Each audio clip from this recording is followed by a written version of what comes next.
गुरुओं को प्रणाम करता हूँ और आज इस कार्यशाला के इस 12वें में सभी का पुनरेक बार स्वागत है, अभिनंदन है। हम सब जानते हैं आज इस सत्र में हमारे मार्गदर्शन करने के लिए पधारे हैं प्रोफेसर पी.के. जोशी महोदय। मैं सर का हृदय से स्वागत करता हूं। श्री लाल बहादुर शास्त्री राष्ट्रीय संस्कृत विश्वविद्यालय के पक्ष से, शिक्षण अधिगम केंद्र के पक्ष से और हमारी केंद्र की अध्यक्षा एवं कार्यशाला की संयोजिका के पक्ष से मैं आपका पौनः पुण्येन इस कार्यशाला में स्वागत करता हूं। सबसे पहले हम आज जो हमारे इस कार्यशाला के मार्गदर्शक हैं उनके बारे में थोड़ा परिचय अपने प्रतिभागियों को ज्ञात हो, इसलिए मैं थोड़ा बताना चाहूंगा कि सर शिक्षा शास्त्री एवं शिक्षाचार्य, बीएड एवं एमएड में स्वर्ण पदक प्राप्त हैं। आप 4 दशकों से शिक्षा विभाग में अपना महनीय योगदान दे रहे हैं। देश की भिन्न भिन्न संस्थाओं में आप अपना विशेष मार्गदर्शन प्रदान करते हैं। शैक्षिक प्रौद्योगिकी के साथ साथ आप रिसर्च के संदर्भ में, मूल्यांकन पद्धति के संदर्भ में एवं परीक्षा प्रणाली के संदर्भ में महनीय विशेषज्ञता रखते हैं। आप उच्च शिक्षा के परिष्कार की दृष्टि से न केवल उच्च शिक्षा में अथवा उच्च शिक्षा की जो नींव है बाल्य शिक्षा, उसमें भी अपना महनीय हस्ताक्षर रखते हैं एवं अनेकानेक शोधलेख, पत्रिकाएं, पुस्तकें सर के माध्यम से लेखित की गई हैं। आज महोदय हेमवती नंदन बहुगुणा गढ़वाल विश्वविद्यालय उत्तराखंड से हमारे बीच पधारे हैं। मैं महोदय का पुनरेक बार इस कार्यशाला में स्वागत करता हूं, अभिनंदन करता हूं, वंदन करता हूं और मैं सबसे निवेदन करता हूं इस अवसर पर अपने महनीय व्याख्यान के द्वारा हमें अनुग्रहित करें। Professor P K. जोशी। धन्यवाद, थैंक यू वेरी मच। बहुत बहुत आपका आभार। प्रोफेसर अमिता पांडे भारद्वाज जी जो ऑर्गेनाइजर हैं इस 5-डे वर्कशॉप के और टीएलसी के कोऑर्डिनेटर भी हैं, पंडित मदन मोहन मालवीय नेशनल मिशन के अंतर्गत। जितने भी हमारे डिस्टिंग्विश्ड गेस्ट हैं, हमारे प्रतिभागी हैं, पार्टिसिपेंट्स हैं, लेडीज एंड जेंटलमैन, सबसे पहले मैं आभार व्यक्त करना चाहूँगा प्रोफेसर पांडे जी का कि आपने मुझे ये अवसर प्रदान किया कि मैं आपसे इस महत्वपूर्ण अवसर पर कुछ बातें कर सकूं। खास तौर पे पर्सनैलिटी के साथ साथ थोड़ा सा पर्सनैलिटी को कैसे मापा जाए उसके संदर्भ में आपसे कुछ चर्चा करना चाहूँगा। यहाँ पर मैं बताना चाहूँगा कि जिस तरह से पिछले 2-3 महीने के अंतर्गत जब से कोविड-19 का चक्कर चल रहा है, एक बात तो बड़ी अच्छी हुई है कि सारे हिंदुस्तान में नहीं पूरे दुनिया के अंतर्गत एक ये वैकल्पिक व्यवस्था हमारी जो ऑनलाइन टीचिंग, लर्निंग और इवैल्यूएशन की है ये चल पड़ी है। जैसे गूगल मीट के जरिए या फिर और जूम्स के जरिए और किसी और माध्यम के जरिए, और आप लोग भी तमाम लोग जो पार्टिसिपेंट्स हो वो न मालूम इस बीच में कई वेबिनार से, सेमिनार से, वर्कशॉप से जुड़े होंगे, आपने उसका लाभ उठाया होगा। तो हम लोग जो पुराने ज़माने के शिक्षक हैं वो पारंपरिक शिक्षण व्यवस्था पे ज़्यादा विश्वास करते थे या करते हैं, जिसमें कि face to face classroom teaching होती है, सामने बच्चे बैठे रहते हैं और शिक्षक अपने ब्लैक बोर्ड या डस्टर चौक के द्वारा बच्चों को पढ़ाता है, लेक्चर देता है, तो वो एक जीवंत माहौल रहता है। दुर्भाग्य से इस ऑनलाइन शिक्षण में वो जीवंत माध्यम तो हो नहीं पा रहा है, लेकिन ये आज मान के चलें, क्योंकि मैं भी खुद एक थोड़ा सा ट्रैवल में हूँ, अपने डेस्टिनेशन पे नहीं हूँ, इसलिए मैं यहाँ पर एक मेकशिफ्ट व्यवस्था जिसको आप कहते हैं उसका इस्तेमाल कर रहा हूँ, जिसमें कि हमारे पास यहाँ पे अभी वाईफाई नहीं है, मैं अपने पर्सनल हॉटस्पॉट से आप लोगों से कनेक्ट हुआ हूँ। अगर बीच में कहीं थोड़ा बहुत डिस्टरबेंस आपको लगता है हुआ है तो मैं तुरंत स्विच ऑफ करके किसी दूसरे माध्यम के द्वारा आपसे जुड़ूंगा। तो आप अगर व्यवधान बाई चांस ऐसा आता है, वैसे आना नहीं चाहिए, तो हम उसको शीघ्र उसको दूर करने की कोशिश करेंगे। तो मैं आप ये मान के चलें कि आज आपके सामने आपकी कक्षा के अंदर शिक्षक महोदय आए हुए हैं और आपको एक लेक्चर मेथड से पढ़ा रहे हैं, क्योंकि मैं आपके सामने कोई किसी प्रकार की पीपीटी नहीं रख रहा हूँ, मेरे पास चौक भी नहीं है, डस्टर भी नहीं है और ब्लैक बोर्ड भी नहीं है। तो इसलिए आप सब लोगों को मेरे को जरा ध्यान पूर्वक सुनना पड़ेगा। ये भी मैं बताना चाहूंगा कि आपका पूरा का पूरा विषय संस्कृत वांग्मय से जुड़ा हुआ है। तो मैं दुर्भाग्य से मेरे को अवसर नहीं मिला जीवन में संस्कृत पढ़ने का, इसलिए मैं क्षमा चाहूंगा कि मैं उसका पारंगत नहीं हूँ उस भाषा का। इसलिए जो कुछ भी मैं आपसे बात करूंगा अपनी जो मैंने पढ़ा है, जो मैंने अपने अनुभव देखे हैं, उसके आधार पर मैं आप लोगों से बातचीत करना चाहूंगा। जैसे कि मुझे बताया गया है मैडम पांडे के द्वारा कि आज जो पार्टिसिपेंट्स हमारे साथ जुड़े हुए हैं वो अलग अलग स्ट्रीम्स के शिक्षक हैं। कोई बीएड से जुड़े हुए हैं, कोई टीचर एजुकेशन से जुड़े हैं, कोई किसी और विषय से जुड़े हुए हैं। तो ये डाइवर्स ग्रुप है अलग अलग प्रकार के शिक्षकों का, अलग अलग विषयों के शिक्षकों का, जो आज संभवतः यहाँ पे जुड़ा हुआ है। इसलिए मैं अगर आपसे किसी प्रकार की एडवांस साइकोलॉजी की बात करूं तो वो उचित नहीं रहेगा, क्योंकि बहुत सारे शिक्षक ऐसे होंगे आप में से पार्टिसिपेंट जिनको कि ये समझ में नहीं आएगा।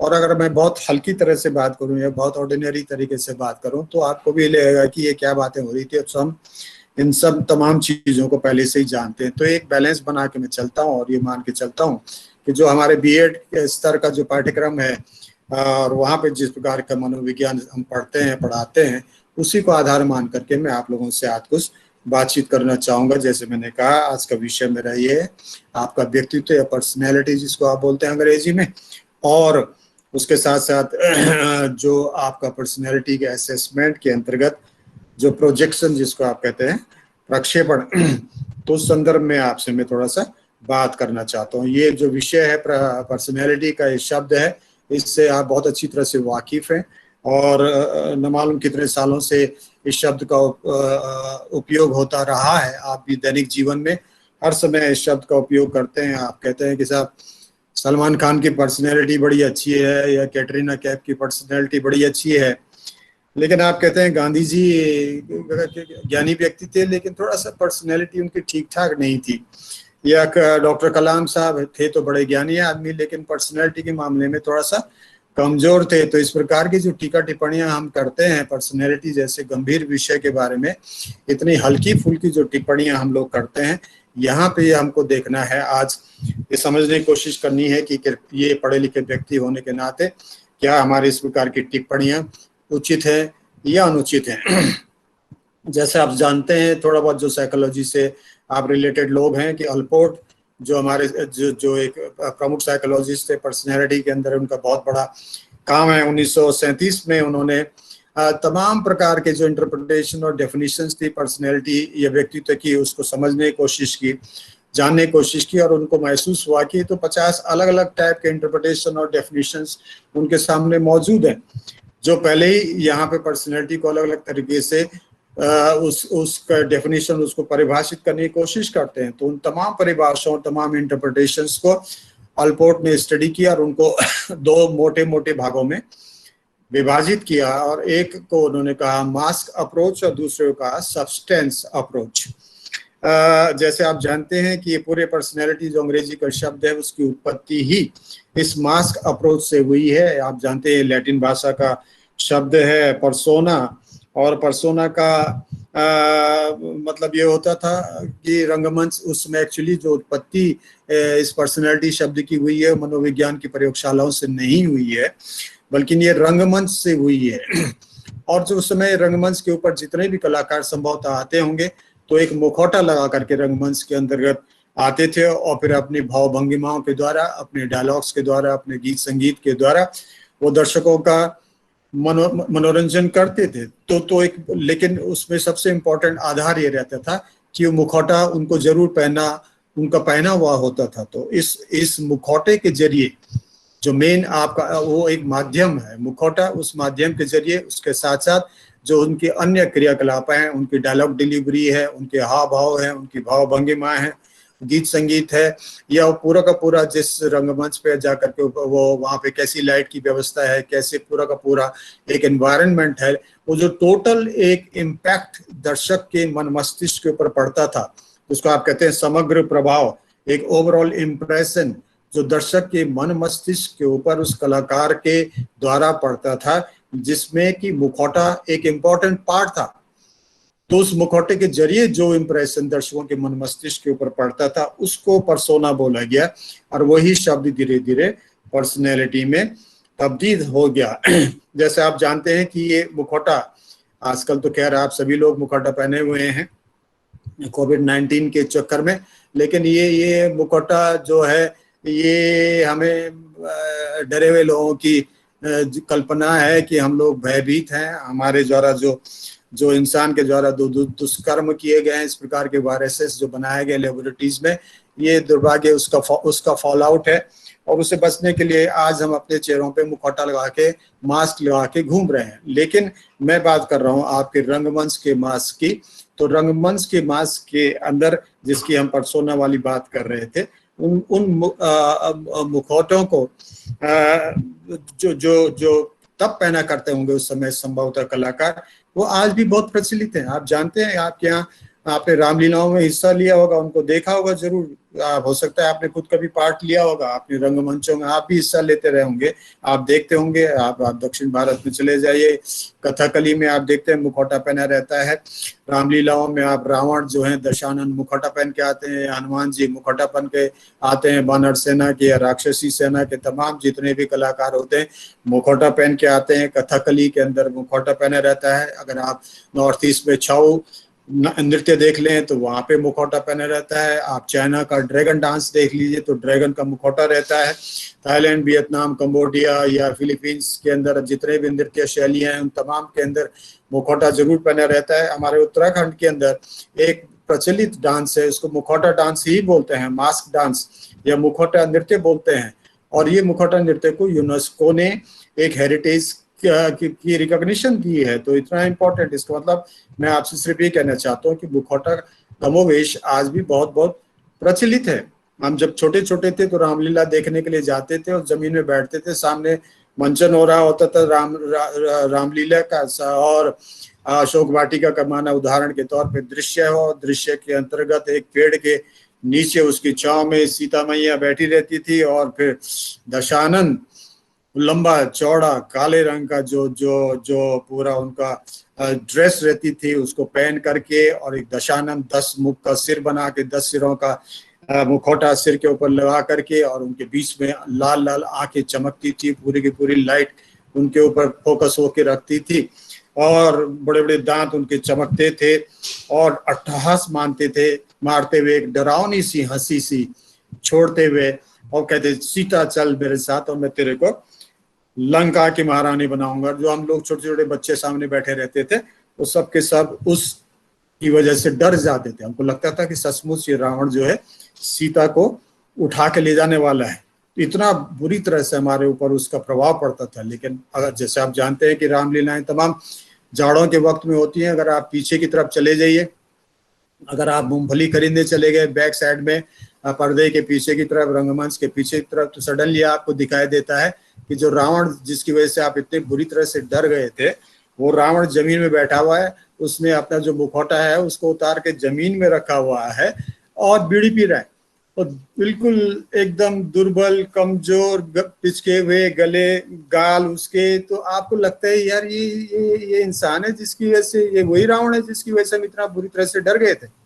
इसका मतलब क्या है कि जब तक आपने मुखौटा पहना हुआ है तब तक आप कुछ और दिखते हैं, और जैसे आपके चेहरे से नकाब हट जाता है, आपके चेहरे का मुखौटा हट जाता है, तो आप किसी दूसरे इंसान के रूप में नजर आते हैं। कमोवेश यही स्थिति हर इंसान के साथ है। जो हम चल रहे हैं इधर से उधर मुखौटा लगाए घूमते हैं, आपके सामने आते हैं तो हम कहते हैं कि मैडम आप बड़े खूबसूरत लग रही हैं, और जोशी जी बड़े बड़े गलत इंसान है। मेरे पास आते हैं वो बोलते हैं सर आप तो बड़े हैंडसम लग रहे हैं, मैडम जो है किसी काम की नहीं है, बहुत नाराज होती है और ये होती है। किसी तीसरे व्यक्ति के सामने जाते हैं, उसकी तारीफ करते हैं, हम दोनों की बुराई करते हैं।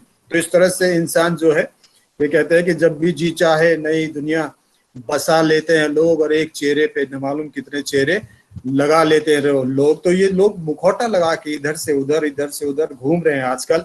एक जमाना था जब बहुमुखी प्रतिभाओं का जमाना होता था, जैसे महात्मा गांधी थे। वो महात्मा गांधी एक बहुत बड़े बैरिस्टर भी थे, तो एक आंदोलनकार भी थे, एक रचयिता भी थे, एक थिंकर भी थे, एक राजनेता भी थे, और लेखक भी थे, और न मालूम क्या क्या थे। वो बहुमुखी प्रतिभाएं होती थी। आजकल बहुमुखी प्रतिभाएं ये हैं, आपके सामने आपकी तरफ बात की, हमारे सामने हमारी ओर की बात की, जहाँ पे जितने जगह पे गए उतने मुख। तो ये ऐसी बहुमुखी प्रतिभाएं, ये हमारी पर्सनैलिटी के डिसऑर्डर्स को कहीं ना कहीं शो करती हैं। तो जो दूसरे प्रकार, जैसे मैंने कहा कि एक तो मास का अप्रोच था, दूसरा जो अप्रोच था वो सब्सटेंस का अप्रोच था, कि जो जो जो अल्पोर्ट ने इस तरह से परिभाषाओं को विभाजित किया। तो जो लोग ये कहते थे कि जो बाहर से दिखते हैं, जो हमारा जो मुखौटा हम पहन के घूमते हैं, उसकी कोई वैल्यू नहीं है, उनका ये मानना है, उन मनोवैज्ञानिकों का ये मानना है कि जो आपके अंतः में जो चीजें छिपी हुई हैं, जो आपका सब्सटेंस है, जो आपके गुण हैं, जो आपके हाइपोथेटिकल प्रोसेसेस हैं, जो आपके अंदर की क्षमताएं हैं, आपके गुण हैं जीवन में, वही महत्वपूर्ण है। आपकी पर्सनैलिटी के तारतम्य में वही महत्वपूर्ण है। तो इस तरह से ये दो बातें जो जैसे मैंने कहा कि एक मास का अप्रोच, मुखौटा वाला अप्रोच, और दूसरा सब्सटेंस अप्रोच या गुणों वाला अप्रोच, उसी को ध्यान में रखते हुए जितने भी मनोवैज्ञानिक, जिस तरह से मैं आपसे बात कर रहा था, जो कि पर्सनैलिटी के अंतर्गत काम करते हैं, वो तमाम मनोवैज्ञानिक दो वर्गों में विभाजित हो जाते हैं। पहला वर्ग उन मनोवैज्ञानिकों का है जिनको कि हम पेरिफेरलिस्ट कहते हैं, और दूसरा उन मनोवैज्ञानिकों जिनको कि हम सेंट्रलिस्ट कहते हैं। पेरिफेरलिस्ट माने परिधीय, जैसे गोलाकार होता है, जैसे वृत्त होता है, एक वृत्त की एक परिधि होती है, उसकी एक सतह होती है, और दूसरा उसका केंद्र होता है। तो अगर आप इंसान को बाहर बाहर से देखते हैं तो पेरिफेरियल दृष्टिकोण हो गया, सतही दृष्टिकोण हो गया, पेरिफेरलिस्ट हो गए वो लोग, वो साइकोलॉजिस्ट। और जो साइकोलॉजिस्ट इंसान के अंतः में जाकर के उसको समझने की कोशिश करते हैं, उसकी पर्सनैलिटी का इंटरप्रिटेशन करने की कोशिश करते हैं, उनको केंद्रीय या सेंट्रलिस्ट साइकोलॉजिस्ट कहते हैं। ऐसे मनोवैज्ञानिक जो इंसान को अंतः में उसकी देखने की कोशिश करते हैं, चेष्टा करते हैं, उनको कि हम सेंट्रलिस्ट कहते हैं। और ये जो पेरिफेरलिस्ट थे, वो उनका ये मानना था, इसलिए वो इस अप्रोच पे विश्वास करते हैं कि उनका ये मानना था, क्योंकि जब हम दूसरे इंसान को, तीसरे इंसान को दिन भर में सैकड़ों इंसानों को देखते हैं, और जो देखने का तरीका है वो हमारे जो आंखें हैं, या जो उनको समझने परखने का तरीका, जो उनको सुनने का तरीका है, जो कान जिसमें हमारी मदद करते हैं, तो आंख, नाक, कान, जिह्वा और स्पर्श, जो 5 जो विभिन्न प्रकार की बायोलॉजिकल सेंसेशन, जिनके जरिए हम किसी इंसान के बारे में कोई नजरिया बनाते हैं, कोई परसेप्शन क्रिएट करते हैं, उसका प्रत्यक्षीकरण करते हैं। तो ये मानना था पेरिफेरलिस्ट का, जो सतही दृष्टिकोण से पर्सनैलिटी का इंटरप्रिटेशन करने की कोशिश करते थे। तो कहते थे भाई, जब हमारी आंखें हर इंसान को बिल्कुल समान रूप से देख रही हैं, जो लंबा है उसको लंबा देख रहे हैं, जो काला है उसको काला ही दिखाई दे रहा है, जिसकी नाक लंबी है उसकी नाक लंबी दिखाई दे रही है, जो गोरा है वो गोरा दिखाई दे रहा है। इसका मतलब क्या है? हमारी आंखें अनबाइस्ड हैं, प्रेजुडिस नहीं है, कोई पक्षपात नहीं कर रही हैं। तो हम एक व्यक्तिनिष्ठ तरीके से इंसानों को देख रहे हैं, और उसी तरह से अपने कानों के जरिए व्यक्तिनिष्ठ तरीके से इंसानों को सुन रहे हैं। तो जब हम इंसानों को व्यक्तिनिष्ठ तरीके से देख सकते हैं, सुन सकते हैं, तो क्यों नहीं हम उनका मूल्यांकन व्यक्तिनिष्ठ तरीके से कर सकते हैं। तो ये एक उनकी कल्पना थी, जिसके आधार पर उन्होंने इंसान को बाहर बाहर से देखा, और उसके बाद उसकी पर्सनैलिटी के ऊपर टिप्पणी करनी शुरू कर दी। तो उनका कहना था कि because perception of different individuals, and particularly जो विजुअल परसेप्शन है, वो they are relatively similar, hence agreement on this basis is possible, it is attainable. ये हो सकता है, संभव हो सकता है कि हम इंसान को बाहर बाहर के से देख करके और उसकी पर्सनैलिटी के ऊपर टिप्पणी कर सकते हैं। और इसी की बेसिस पे 1924 में वॉटसन ने कहा कि personality is the sum of the activities that can be discovered by actual observations. तो इंसान को हम सचमुच निरीक्षण करके, बार बार से निरीक्षण करके उसके व्यक्तित्व के ऊपर टिप्पणी कर सकते हैं।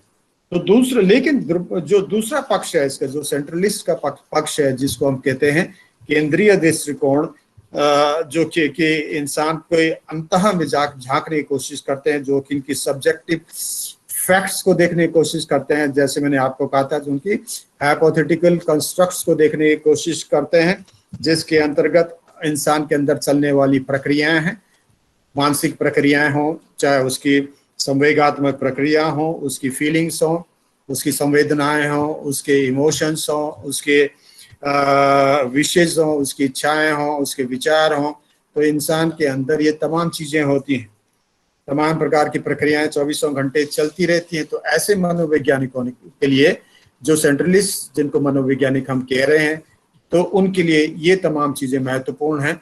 जो बाहर से जो इंसान का मुखौटा है, जो पेरिफेरी है, जो सतह है, वो उतना महत्वपूर्ण नहीं है। तो अगर आप दोनों को कंबाइन करें, तो अगर आप देखें, सिर्फ यही कहें कि साहब हम तो सिर्फ पेरिफेरलिस्ट के साथ जाएंगे, जो परिधीय या जो सतही दृष्टिकोण से इंसान की पर्सनैलिटी की विवेचना करते हैं, हम तो उसी पे विश्वास करेंगे, तो ये भी अधूरा रहेगा। और ये कहेंगे साहब हम इंसान को बाहर से कुछ नहीं समझते और अंदर ही अंदर जो उसका सब कुछ है, उसका ज्ञान है या उसकी समझ है या फिर उसकी संवेदना है, उसकी फीलिंग्स है, यही, या उसकी मानसिक प्रक्रियाएं है, उसकी संवेगात्मक प्रक्रियाएं, यही सारी महत्वपूर्ण है। लेकिन इंसान बाहर से कैसा दिख रहा है, क्या दिख रहा है, इसकी कोई महत्व नहीं है। तो मेरे ख्याल से ये भी उचित नहीं होगा, क्योंकि भाई जो लिफाफा है, आप शादी ब्याहों में जाते हैं, वो लिफाफा पकड़ाते हैं ना, तो बाहर का जो लिफाफा होता है जितना चमकीला होता है, उस पर वो बिल्कुल गोल्डन कलर का एक धागा सा लिपटा होता है। यार इसका प्रभाव पड़ता है, लिफाफे का प्रभाव पड़ता है, क्या करें। आजकल के जमाने में भूमंडलीकरण का ये जमाना है, तो जो दिखता है वो बिकता है भाई। जो बाहर से आपको दिखाई देता है जिस प्रकार से, जिसको हम मास्क कह रहे हैं, मुखौटा कह रहे हैं, अनफॉर्चुनेटली उसकी भी कुछ ना कुछ वैल्यू जरूर है। इस इंसान के रंग रूप का, उसकी लंबाई चौड़ाई का, उसके कद काठी का, उसके सौंदर्य का। और हम तो उस देश के लोग हैं जिस देश के अंदर सौंदर्य का देवता है कामदेव, और जिसके अंदर अप्सराओं की कल्पना की गई है, ठीक है नहीं, उर्वशी है, मेनका है, अप्सराओं की कल्पना हुई है हमारे वांग्मय के अंतर्गत। तो इसका मतलब क्या है कि हम कहीं ना कहीं जो बाह्य जो स्वरूप है इंसान का, उसको महत्व हम जिंदगी भर देते आए हैं। सौंदर्य की देवी है वीनस, जिसको आप बोलते हैं। ये कल्पना हिंदुस्तान में नहीं, पूरे विश्व के अंदर है। Venus is the goddess of beauty और Kamdev is the god of beauty. सौंदर्य का देवता है, सौंदर्य की देवियां हैं, सौंदर्य की अप्सराएं हैं, इसलिए सौंदर्य का महत्व है। बिल्कुल जीरो महत्व हो जाएगा, ये कहना भी उचित नहीं होगा।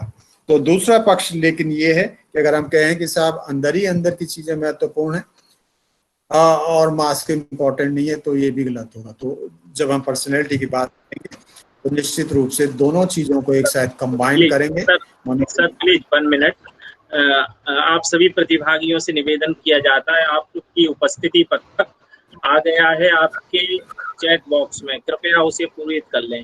Thank you sir, please continue now please sir. चलिए, बीच में कहीं आवाज डिस्टर्बेंस होती तो आप मुझे बता दीजिए, ठीक है सर।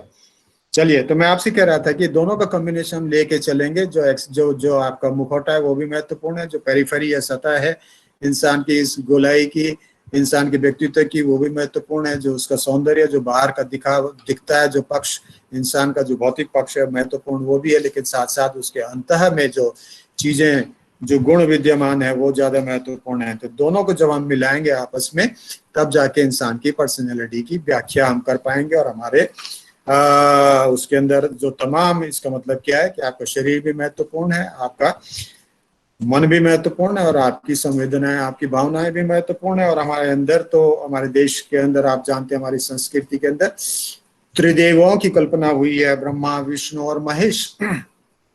3 देवता हुए हैं। ब्रह्मा जो ज्ञान का देवता है, जो सृजन का देवता है, जो चिंतन का देवता है, जो मनन का देवता है। और ब्रह्मा का मानस पुत्र कौन है?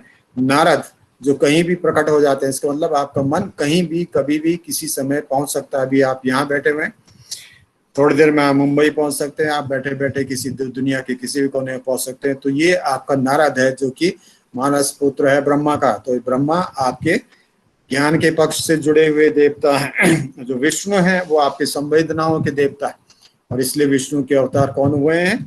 भगवान श्री राम और भगवान श्री कृष्ण।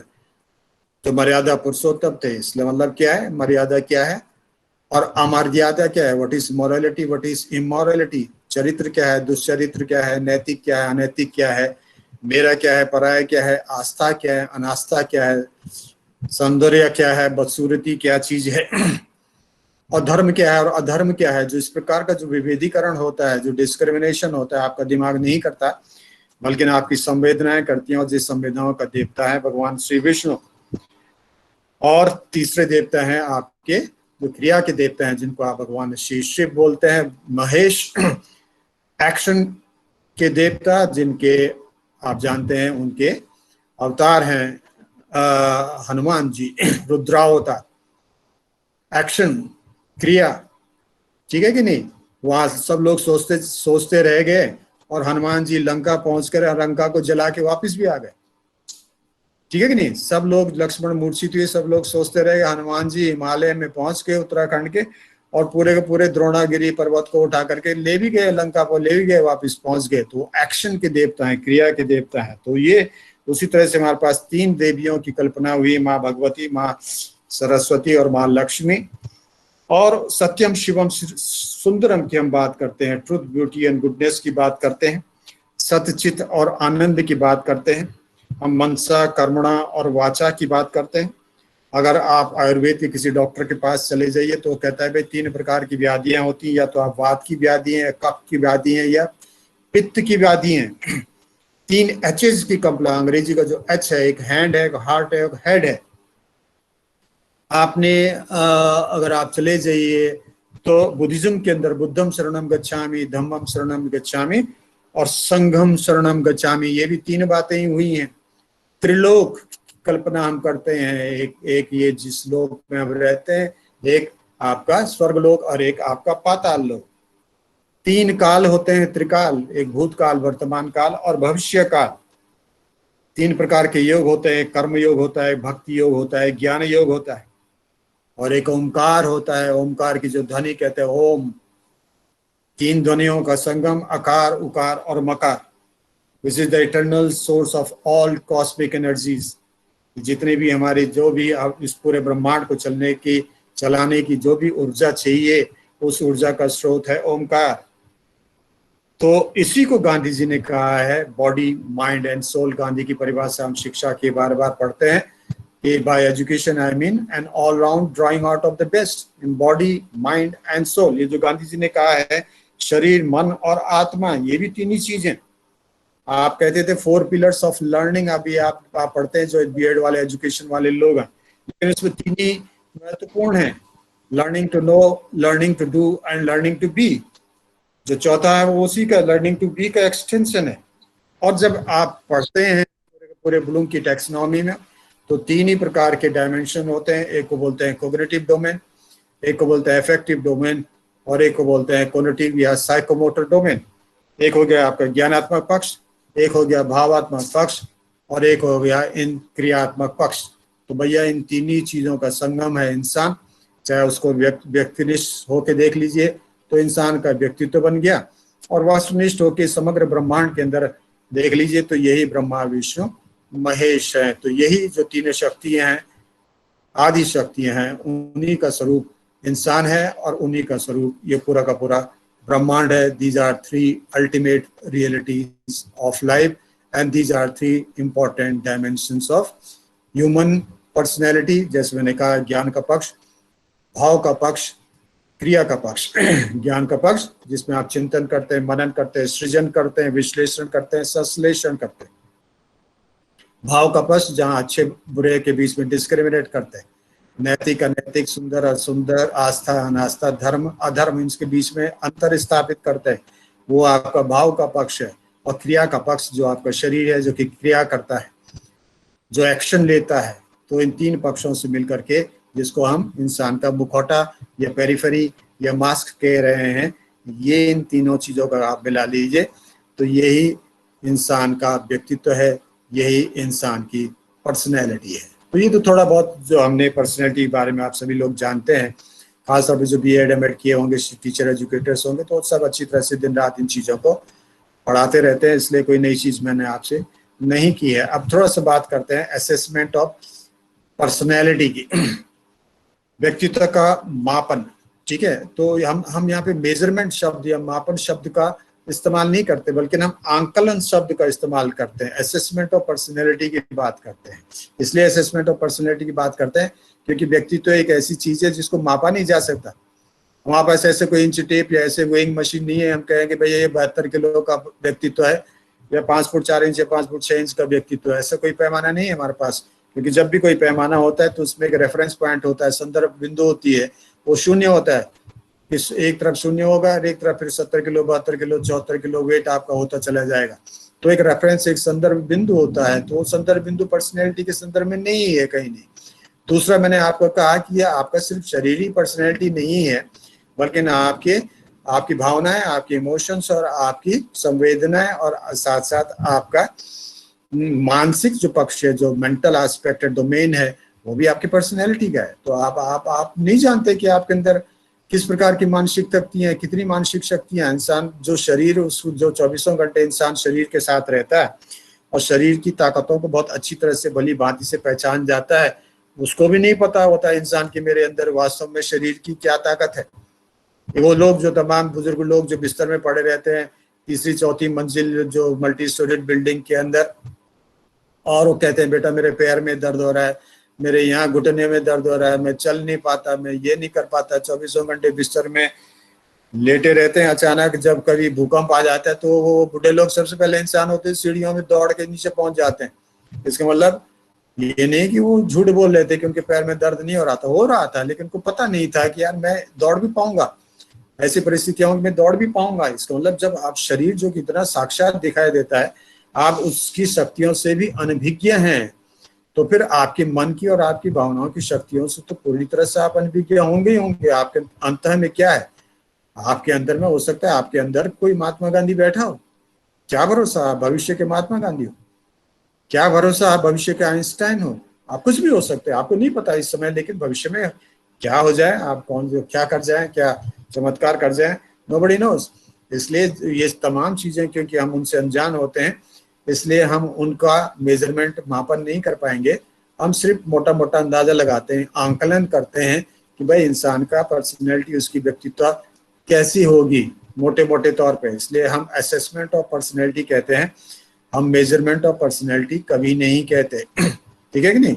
तो दुनिया में जितने भी साइकोलॉजिस्ट हैं, उन्होंने बहुत सालों से, अनेकों सालों से पर्सनैलिटी का कॉन्सेप्ट आया है। तमाम प्रकार की बिहेवियरल स्टडीज, व्यवहार के अध्ययन, अलग अलग सिचुएशन में व्यक्ति कैसा व्यवहार करता है, चाहे इंसान को दूर से देखा बिना उसको बताए हुए, जिसको कहते हैं कि नेचुरल सेटिंग में इंसान क्या कर रहा है, वो कैसे व्यवहार करता है, आप दूर से देख के उसको देख रहे हैं और उसके बाद उसके व्यक्तित्व के ऊपर टिप्पणी करने की कोशिश करते हैं, या इंसान को टेस्ट सिचुएशंस में लेके आते हैं, जबकि उसको सामने बैठा कर उसका परीक्षण करते हैं, और उस परीक्षण करने के बाद आप किसी निश्चित निष्कर्ष में पहुंचते हैं कि इसका व्यक्तित्व इस प्रकार का है। तो ये सारी प्रचलित हैं बिहेवियरल स्टडीज हमारे साइकोलॉजी के अंदर सालों सालों से। उसी तरह से सेल्फ रिपोर्ट्स जो आप खुद अपने बारे में लिखते हैं, जैसे वुडवर्थ की जो पर्सनल डाटा शीट है, आप जानते होंगे 1918 में जो सबसे पहले उसने लिखी थी वुडवर्थ ने, कि वो आप अपने बारे में लिखते हैं, अपनी जानकारी देते हैं, खुद लिख के देखते हैं। तो मोटे मोटे तरीके से जो हम बीएड के अंतर्गत हम पढ़ते हैं कि भैया पर्सनैलिटी का मापन नहीं, मैं आकलन कहूँगा कि व्यक्तित्व आकलन करने के लिए किस तरीके के टेक्निक्स हम इस्तेमाल कर सकते हैं। तो उन टेक्निक्स को मोटे मोटे तरीके से हम 3 भागों में विभक्त करते हैं। सबसे पहले हम कहते हैं सब्जेक्टिव टेक्निक्स, दूसरे होते हैं ऑब्जेक्टिव टेक्निक्स, और तीसरे होते हैं प्रोजेक्टिव टेक्निक्स। तो सब्जेक्टिव या व्यक्तिनिष्ठ तरीका, जैसे शब्द अपने आप में स्पष्ट है, वो उन प्रकार के तरीकों को कहा जाता है जिसमें कि सीधे सीधे उस व्यक्ति से, जिस व्यक्ति का व्यक्तित्व का आकलन करना हो, उसी की सहायता हम ले लेते हैं। डायरेक्टली उसी इंसान को बुलाया, बेटा आ जाओ, बैठ जाओ, अब मैं आपसे कुछ बात करना चाहूँगा। तो चाहे आप उससे बात करते हैं, चाहे उससे कुछ लिखवाते हैं उसके बारे में, जिसको आत्मकथ्य कहते हैं या आत्मकथा बोलते हैं या ऑटोबायोग्राफी बोलते हैं, चाहे उसका साक्षात्कार आप सामने बैठा करके ले लेते हैं, चाहे उसके सामने कुछ प्रश्न रखते हैं, प्रश्नावलियां रखते हैं, क्वेश्चनर्स रखते हैं, ये तमाम प्रकार की विधाएं आप पढ़े हैं अच्छी तरीके से। इनका हम इस्तेमाल करते हैं, जिनको सारे के सारे टेक्निक्स को हम सब्जेक्टिव टेक्निक्स कहते हैं, व्यक्तिनिष्ठ परीक्षण कहते हैं। दूसरे प्रकार के परीक्षण वो होते हैं जिनको हम वस्तुनिष्ठ परीक्षण कहते हैं। वस्तुनिष्ठ परीक्षण वो हैं जिसके अंतर्गत जिस व्यक्ति का हमने व्यक्तित्व मापन करना होता है, हम उससे कहते हैं भाई साहब आपकी जरूरत नहीं है, आप चले जाइए यहाँ से। और बाकी जो लोग जो उसको जान रहे होते हैं उनसे पूछते हैं भाई ये कैसा इंसान है, इस प्रकार का है, ये पंक्चुअल है कि नहीं है, ये किस प्रकार की बातें करता है, क्या करता है, क्या करता है, मतलब दूसरे लोगों से आपके बारे में पूछा और फिर आपके व्यक्तित्व का आकलन कर दिया। इसको कहते हैं ऑब्जेक्टिव टेक्निक या वस्तुनिष्ठ परीक्षण। जैसे कि आप मोरेनो की सोशियोमिति से, सोशियोमेट्री से अच्छी तरह से वाकिफ है कि किस तरह से वो मोरेनो ने एक सोशल ग्रुप के अंतर्गत इंसानों को जानने की, पहचानने की एक विधा जो है, बहुत सिंपल विधा है, टेक्निक है, उसको इजाद किया और उसको हम इफेक्टिवली यूज करते हैं आज पर्सनैलिटी के अंदर, असेसमेंट ऑफ पर्सनैलिटी में। या उसी तरह से जैसे कि हम रेटिंग स्केल का इस्तेमाल करते हैं, मानदंड परीक्षणों का इस्तेमाल करते हैं। तो ये सारे के सारी ऑब्जेक्टिव टेक्निक है। अब ये सब्जेक्टिव और ऑब्जेक्टिव टेक्निक्स की कुछ बड़ी भारी खामियां हैं, और जो सबसे बड़ी खामी क्या है, सबसे बड़ी लिमिटेशन है इन दोनों प्रकार की टेक्निक्स का, वो लिमिटेशन ये है कि ये इंसान का जो चेतन मस्तिष्क है, कॉन्शियस माइंड है, सिर्फ वहीं तक जा करके पहुंचती है। जैसे मैंने आपके बारे में आपके आत्मकथ्य को पढ़ा तो आपने खुद ब खुद लिखा था, तो नेचुरली आप उस वो सब तमाम चीजें लिखेंगे जो आपकी अच्छी अच्छी चीजें होंगी। हो सकता है आप, क्योंकि आप बाइस्ड होंगे अपने बारे में, आप बुरी चीजों को, अपने अंदर की कमियों को नहीं उजागर करना चाहते, तो आप नहीं लिखते अपनी आत्मकथा में, आत्मकथ्य में अपनी बुरी बातों को नहीं लिखते, जबकि आपके अंदर सब वो होती हैं, सब चीजें होती हैं। इंसान है, इंसान के अंदर अच्छाई भी है, बुराई भी है। आप बुराई को नहीं लिखते, अच्छी अच्छी चीजों को लिख जाते हैं। तो जो आपका असेसमेंट ऑफ पर्सनैलिटी आपके लिखी हुई बात के ऊपर आधारित होगी, वो अपूर्ण होगी। इसी तरह से मैं आपका अगर इंटरव्यू ले रहा हूँ, साक्षात्कार ले रहा हूँ, तो हो सकता है आप साक्षात्कार में मुझसे झूठ बोल रहे हैं, क्योंकि आपका चेतन मस्तिष्क है, चेतन मस्तिष्क तो महा झूठ बोलता है, उसके अंदर ये ताकत होता है कि जितने मर्जी चाहो उतना उससे झूठ बुलवा लो। आपको कोई प्रश्नावली दी, उस प्रश्नावली में मैंने आपसे पूछा कि अक्सर आप इसका हाँ ना में जवाब दीजिए कि अक्सर जब मैं भीड़ भाड़ के बीच में जाता हूँ तो मेरे सिर में दर्द हो जाता है, हाँ या ना? आप कहते हैं ना, जबकि सचमुच में आपका सिर में दर्द होता है। या मुझे ज्यादा लोगों से मिलना जुलना पसंद नहीं होता, हाँ ना? आप कहते हैं ना, जबकि आपको पसंद नहीं होता सचमुच में। या अक्सर मेरे पेट में दर्द रहता है, आपके पेट में दर्द रहता है, लेकिन आप कहते हैं ना।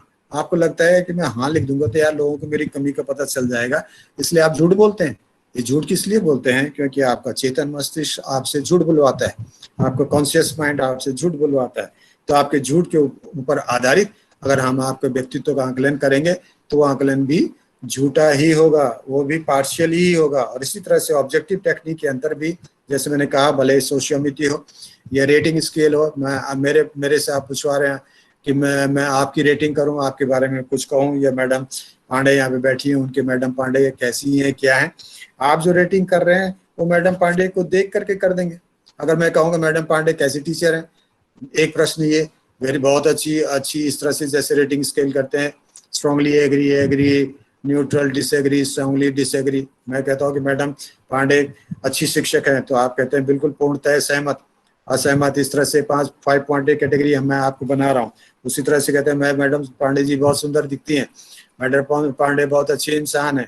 इस तरह से उनके व्यक्तित्व से जुड़े मैं आपके 5, 7, 10 प्रश्न आपको दूंगा और उनको रेटिंग के द्वारा आपने उस पर टिक करना है। अगर आप मैडम पांडे से प्रभावित हैं, भारद्वाज मैडम से अगर आप प्रभावित हैं, अगर आप उनको किसी चीज से आप प्रभावित हैं, तो जिसको आप कहते हैं हेलो इफेक्ट, आप उनकी सारी चीजों को, जितने भी कथन मैं आपके सामने दे रहा हूँ, सब में अच्छा ही लिखते ही चले जाते हैं। जैसे आप अपने बच्चे को पसंद करते हैं तो बच्चा जो गंदगी फैलाता है उसको भी आपको अच्छा ही लगता है। आपको छोटा बच्चा होता है ना, वो सुसु पॉटी कर देता है, लेकिन आपको बड़ा अच्छा लगता है, जबकि वो अच्छी लगने वाली कोई चीज नहीं है। But because you like your child, so you like everything right और रॉन्ग ऑफ योर चाइल्ड। तो इसलिए ये तमाम चीजों की जब हम बात करते हैं तो मैं बात करता हूँ जो आपके कॉन्शियस माइंड है और जो अनकॉन्शियस माइंड है, जो आपका जो आपका सब्जेक्टिव और आपके ऑब्जेक्टिव टेक्निक्स है, उन सब्जेक्टिव और ऑब्जेक्टिव टेक्निक्स की सबसे बड़ी खामी और लिमिटेशन यही होती है कि वो आपके चेतन मस्तिष्क तक ही सीमित रहते हैं और चेतन मस्तिष्क अक्सर झूठ बोलता है। इसलिए उसके आधार पर किया हुआ आकलन अक्सर सच्चा नहीं होता, गलत होता है। इसलिए महत्वपूर्ण ये हो जाता है कि आपके अचेतन तक पहुंचा जाए, आपके अनकॉन्शियस तक पहुंचा जाए, वो बहुत महत्वपूर्ण है। जिस प्रकार के जो मनोवैज्ञानिक आज जिसकी बात करते हैं, इनको हम डेप्थ साइकोलॉजिस्ट कहते हैं, ये गहराई तक जाते हैं। जैसे आप एक बर्फ का पहाड़ है ना, आइसबर्ग है, और आइसबर्ग किसी समुद्र के अंदर डूबा रहता है, तो समुद्र के ऊपर तो बहुत थोड़ा सा दिखाई देता है, आपको लगता है अरे छोटा मोटा पहाड़ है, लेकिन जब आप नजदीक जाते हैं तो उसका मालूम कितने गुना, हजारों गुना वो समुद्र के नीचे दबा रहता है, ठीक है, नीचे डूबा रहता है। ऐसे ही इंसान का मन भी है, जो बाहर बाहर दिखाई हमको देता है, जिसको हम कॉन्शियस माइंड कह रहे होते हैं, ये बहुत छोटा अंश है हमारी टोटल पर्सनैलिटी का। जो हमारे समग्र जो व्यक्तित्व है उसका जो सबसे महत्वपूर्ण अंश है, हजारों हजारों गुना जो ज्यादा है, वो हमारे अंतः में निहित है, जो दिखता नहीं है। जैसे उस बर्फ के पहाड़ के अंदर आप बर्फ के किसी टुकड़े को पानी के गिलास में डाल दीजिए तो ऊपर से आपको बहुत थोड़ा सा बर्फ दिखाई देगा, जबकि अधिकतर बर्फ जो होते हैं पानी के अंदर डूबा रहता है। बिल्कुल उसी तरह से इंसान का मन भी है, जो बाहर से दिखाई देता है, जिसको आप चेतन मन कहते हैं, वो बहुत छोटा सा अंश है समग्र व्यक्तित्व का। जो असली है वो है अनकॉन्शियस माइंड या अचेतन मस्तिष्क, जो कि अंदर है, फंसा हुआ है, दिख नहीं रहा है। इसलिए भैया वो जो अंतः मन है आपका, जिसको आप अनकॉन्शियस कहते हैं, ये वही जगह है जहां आपकी सारी जिंदगी की सब कुछ चीजें फंसी रहती हैं। आपकी इच्छाएं, आपकी आकांक्षाएं, आपकी अभिवृत्तियां, आपके इंस्टिंक्ट्स, आपके मोटिव्स जितने भी हैं, वो सब आपके अंतः में जाके छिपी रहती हैं। आप क्या चाहते हैं? आप चाहते कुछ और हैं, होता क्या जिंदगी के अंदर, आप चाहते कुछ और हैं, करते कुछ और हैं। आप जो करते हैं वो आप चाह नहीं रहते होते हो, और अगर आप जो चाहते हैं उसको कर नहीं पा रहे होते हैं, तो दिन और रात यही कार्यक्रम चलता रहता है। तो अधिकतर क्या होता है, आप हमेशा अपनी इच्छाओं को दबाते रहते हैं, उनको सप्रेस करते रहते हैं, और वो जो सप्रेस डिजायर्स होती हैं, जो दबी हुई कुचली हुई जो आपकी इच्छाएं और आकांक्षाएं होती हैं, वो आपके धीरे धीरे धीरे धीरे आपके अचेतन, आपके अनकॉन्शियस के अंदर चली जाती हैं और वहीं फंसी रह जाती हैं, क्योंकि आपका चेतन मस्तिष्क उनको बाहर निकलने का अवसर प्रदान नहीं करता। इसलिए जरूरी है कि जब आपकी पर्सनैलिटी का एनालिसिस हो, तो आपके अंदर जो चीजें, आपका अंतः जिसको आप कहते हैं अंतर्मन, या जिसको आप अनकॉन्शियस कह रहे हैं, उस अनकॉन्शियस को बाहर निकालना बहुत जरूरी है। This is most important. और ये जिस तरीके से जिस सिद्धांत के ऊपर आधारित या जिस टेक्निक के ऊपर आधारित आप अपने अंतःमन को बाहर निकालते हैं, उसी को हम यहाँ पे प्रोजेक्टिव टेक्निक कहते हैं। मैंने कहा 3 प्रकार की टेक्निक थी, एक सब्जेक्टिव, एक दूसरा ऑब्जेक्टिव, और तीसरा प्रोजेक्टिव, ये जिसको आप कहते हैं प्रक्षेपी प्रविधियां। तो प्रक्षेपी प्रविधियों के अंदर जो शब्द आ रहा है प्रक्षेपण, अब भैया जरा यहाँ पे थोड़ा सा अपने आप को कंसंट्रेट कर लेते हैं। प्रक्षेपी प्रविधियां क्या होंगी वो बाद में देखते रहेंगे। अभी मैं आपको बताना चाहूंगा कि एक्चुअली प्रक्षेपण किसे कहते हैं। ये एक किस्म से डिफेंस मैकेनिज्म है इंसान का। जैसे हमारा शरीर का एक डिफेंस मैकेनिज्म होता है, सुरक्षा प्रणाली होती है, उसी प्रकार के हमारी एक मन की सुरक्षा प्रणाली भी होती है। तो इसका मतलब सबसे पहले जो सिगमंड फ्राइड की जो लड़की थी अन्ना फ्राइड ने 1936 में डिफेंस मैकेनिज्म की एक सूची हमको दी, जिसको आप 10 डिफेंस मैकेनिज्म कहते हैं। एक किताब उन्होंने लिखी, the ego and mechanism of defence. सबसे पहली बार अन्ना फ्राइड ने, सिगमंड फ्राइड आप जानते हैं सबसे प्रमुख हस्ताक्षर हैं हमारे पर्सनैलिटी के क्षेत्र में, उनकी सुपुत्री ये भी एक बहुत बड़ी मनोचिकित्सक थी। शी वाज अ साइकोएनालिस्ट, तो मनोविश्लेषक थी। उन्होंने सबसे पहले 10 डिफेंस मैकेनिज्म की बात की, जिसमें repression, regression, reaction, formation, projection और इस तरह से अलग अलग करके 10 डिफेंस सुरक्षा प्रणालियों की सूची है। ऐसे किसी ने 12 सुरक्षा प्रणालियों की सूची दी, किसी ने 18 की दी। वैलेंट की जो एक कैटेगराइजेशन है बहुत महत्वपूर्ण है, जिसमें उन्होंने इन तमाम डिफेंस मैकेनिज्म को 4 स्तरों पे, 4 लेवल्स में बांटा। Level 1, 2, 3, 4, pathological level, immature, neurotic और मैच्योर लेवल्स की। तो ये तमाम तरीके से क्लासिफिकेशंस और इंटरप्रिटेशंस हैं डिफेंस मैकेनिज्म के। यहाँ पे हम इनकी डिटेल में नहीं जाएंगे, क्योंकि हम इनको नहीं पढ़ रहे हैं इस समय। हमारा मकसद सिर्फ एक से है, वो है प्रोजेक्शन से। प्रोजेक्शन जो भी एक प्रकार का डिफेंस मैकेनिज्म है, बस इतना ही हमें भी आप सोचें। प्रोजेक्शन या प्रक्षेपण एक प्रकार की इंसान के अंतः की सुरक्षा प्रणाली है। तो बस मैं यहीं तक कंसंट्रेट करूंगा, मैं विभिन्न प्रकार की सुरक्षा प्रणालियों पे अभी जाने की कोशिश नहीं करता। तो सुरक्षा प्रणाली को थोड़ा समझने की कोशिश करते हैं। जैसे मैंने भी आपसे कहा था कि जिस तरह से मनुष्य के शरीर की एक सुरक्षा प्रणाली होती है, अचानक आपके अंदर कोई बैक्टीरिया चला आता है, मलेरिया का बैक्टीरिया चला आता है, तो आपको ठंड सी लगने लगती है, आपको बुखार सा आना शुरू हो जाता है, आपको सुसु सांसा होनी शुरू हो जाती है, आपकी नाक बहनी शुरू हो जाती है, फिर आप धीरे धीरे करके जोर जोर से कपाने लगते हैं। वो इसका मतलब क्या है कि आपके अंदर जो उसको लड़ने का, जिसको रोग प्रतिरोधक क्षमता कहते हैं इंसान के शरीर की, जिसको इम्यून सिस्टम कहते हैं, लड़ने की, बीमारियों से लड़ने की हर इंसान के अंदर एक जन्मजात क्षमता होती है। तो आपके अंदर की जो रोग प्रतिरोधक क्षमता होती है वो बाहर वाले जो दुश्मन है, जो बैक्टीरिया के रूप में या किसी वायरस के रूप में, किसी और चीज के रूप में आपके शरीर के साथ वो भिड़ता है और लड़ाई करता है। और जब लड़ाई कर रहा होता है तो उस समय आपको कपकपी छूटती है, उस समय आपका बुखार एक्चुअली वो आपका शत्रु जो है उसके साथ, दुश्मनों के साथ अंदर वाले जो शरीर की ताकत, आपके जो आपके रुधिर तंत्र के अंदर, आपके खून के अंदर जो इम्यून सिस्टम पहले से जन्मजात विद्यमान है, रोग प्रतिरोधक क्षमता, वो भिड़ती है, लड़ती है बाहर वाले दुश्मन बैक्टीरिया के साथ। और उस समय आपको कंपकपी होती है, और जब कंपकपी होती है फिर आपको पसीना आता है, पसीना आता है, आपका बुखार उतर जाता है, आप नॉर्मल हो जाते हैं। इसका मतलब क्या है?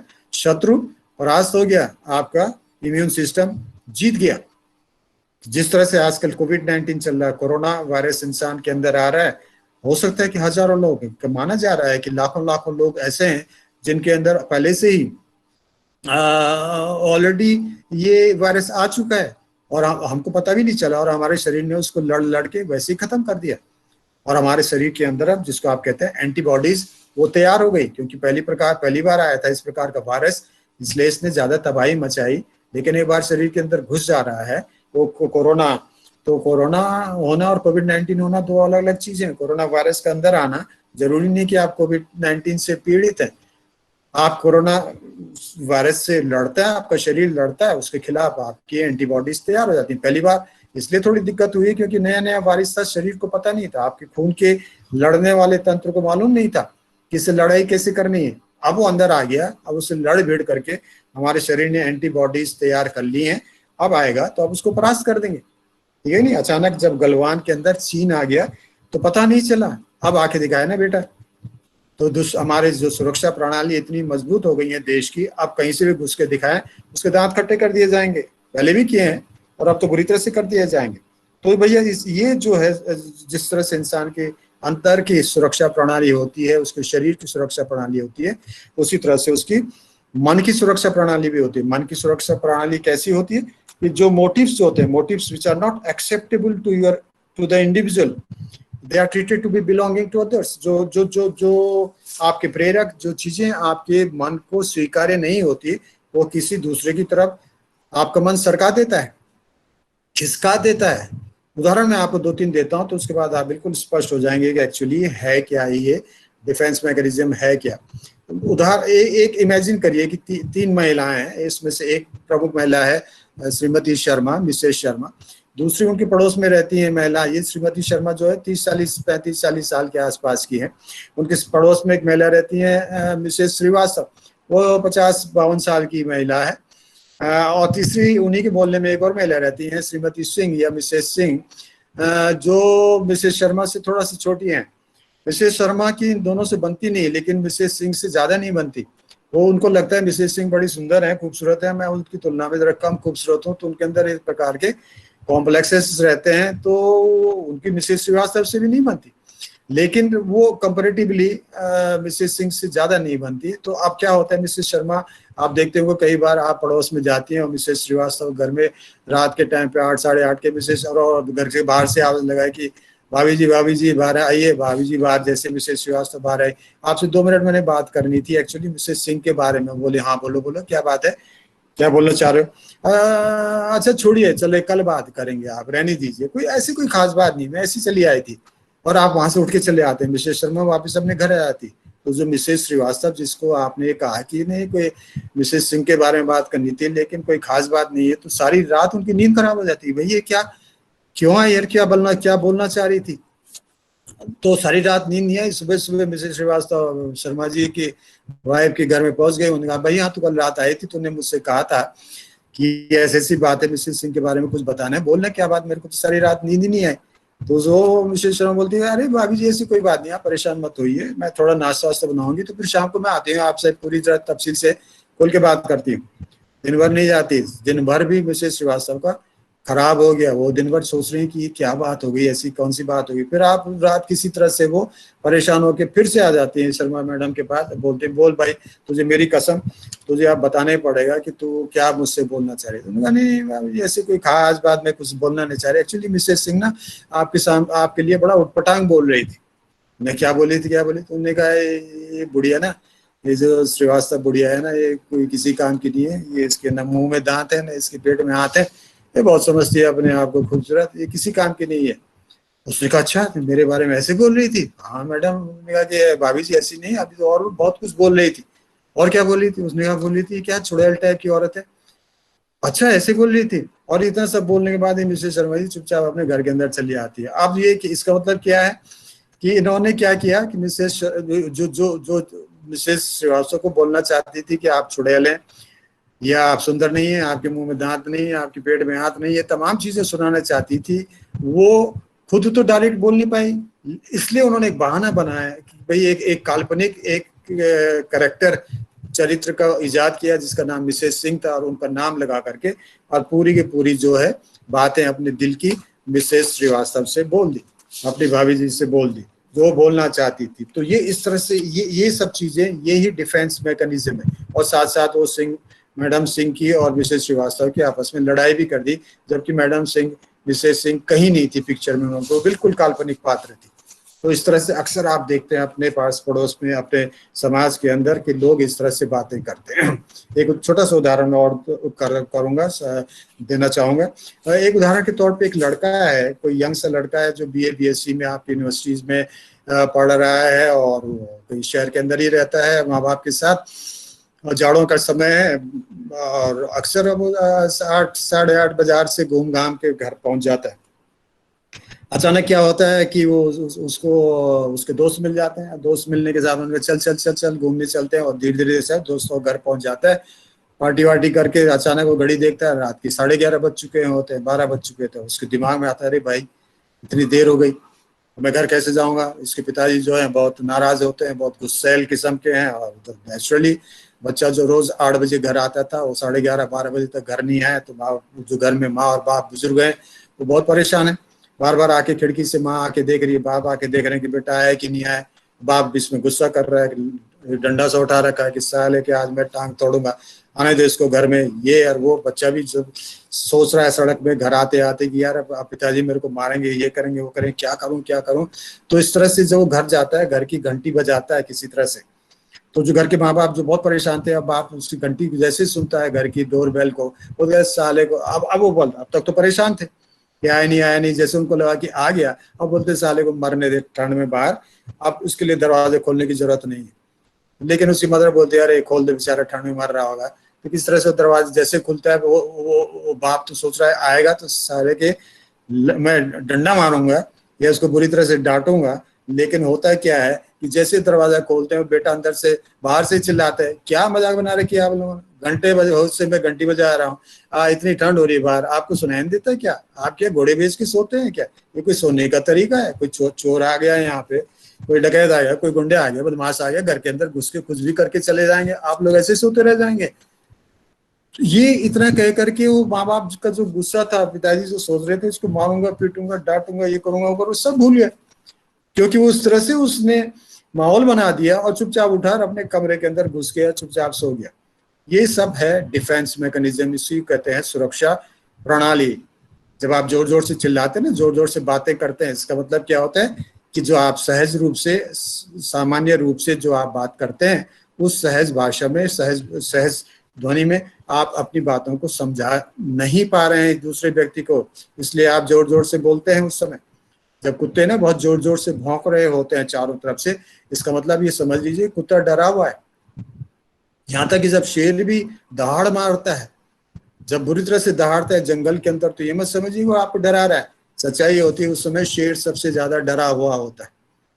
भयभीत होता है, तो ये भय को दूर करने के लिए, फियर का जो कॉम्प्लेक्स है, उस फियर के कॉम्प्लेक्स को दूर करने के लिए ये एक प्रकार का डिफेंस मैकेनिज्म है दिमाग का, कि आप जोर जोर से बोलना शुरू कर देते हैं, या आप बोलते हैं कि मेरे बराबर कोई ज्ञानी नहीं, या आप बोलते हैं मेरे बराबर कोई खूबसूरत नहीं, आप बोलते हैं मेरे बराबर पैसे किसी के पास नहीं, आप बोलते हैं मेरे बराबर ताकतवर कोई नहीं, आप बोलते हैं कि जब मैं बोलना शुरू करता हूँ दूसरे की सीटी पिटी गुम कर देता हूँ, मैं भयंकर ज्ञानी, मैं भयंकर ये, मैं अगर आप बहुत बार बार कर रहे होते हैं, इसका मतलब क्या है, आपके अंदर जरूर कहीं न कहीं किसी न किसी प्रकार का द्वंद्व चल रहा है, किसी न किसी प्रकार के फियर कॉम्प्लेक्स से आप पीड़ित हैं, इसलिए आप बार बार आत्म प्रशंसा करते हैं। आपकी प्रशंसा कोई और करे तब तो असली बात है, लेकिन आप खुद ही अपने बारे में अपनी तारीफ सुबह शाम तक करते रहें, कभी कभी तो करनी पड़ती है दुर्भाग्य से आजकल के ज़माने में, लेकिन आप सुबह शाम तक अपनी तारीफ करते रहें, इसका मतलब निश्चित मान लीजिए कि इस व्यक्ति के अंदर कहीं ना कहीं कोई ना कोई कमी है, इसके अंदर कोई ना कोई चीज़ है जो इसको सता रही है। ठीक है ना, वो आपने गजल सुनी होगी, तो तुम इतना जो मुस्कुरा रहे हो और क्या गम है जिसको छिपा रहे हो। तो जब आप बहुत जोर जोर से हंस रहे होते हैं दूसरों के सामने, निश्चित रूप से आप किसी न किसी पीड़ा में होते हैं, किसी दर्द में होते हैं, किसी तकलीफ में होते हैं, किसी कॉम्प्लेक्स के साथ जी रहे होते हैं, किसी डर या भय या फियर के साथ जी रहे होते हैं।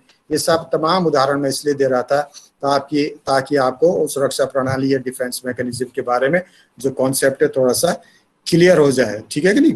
तो इसका मतलब जो मनोविश्लेषण के अंतर्गत in psychoanalysis, defence mechanism is an unconscious psychological mechanism that reduces anxiety arising from unacceptable or potentially harmful stimuli।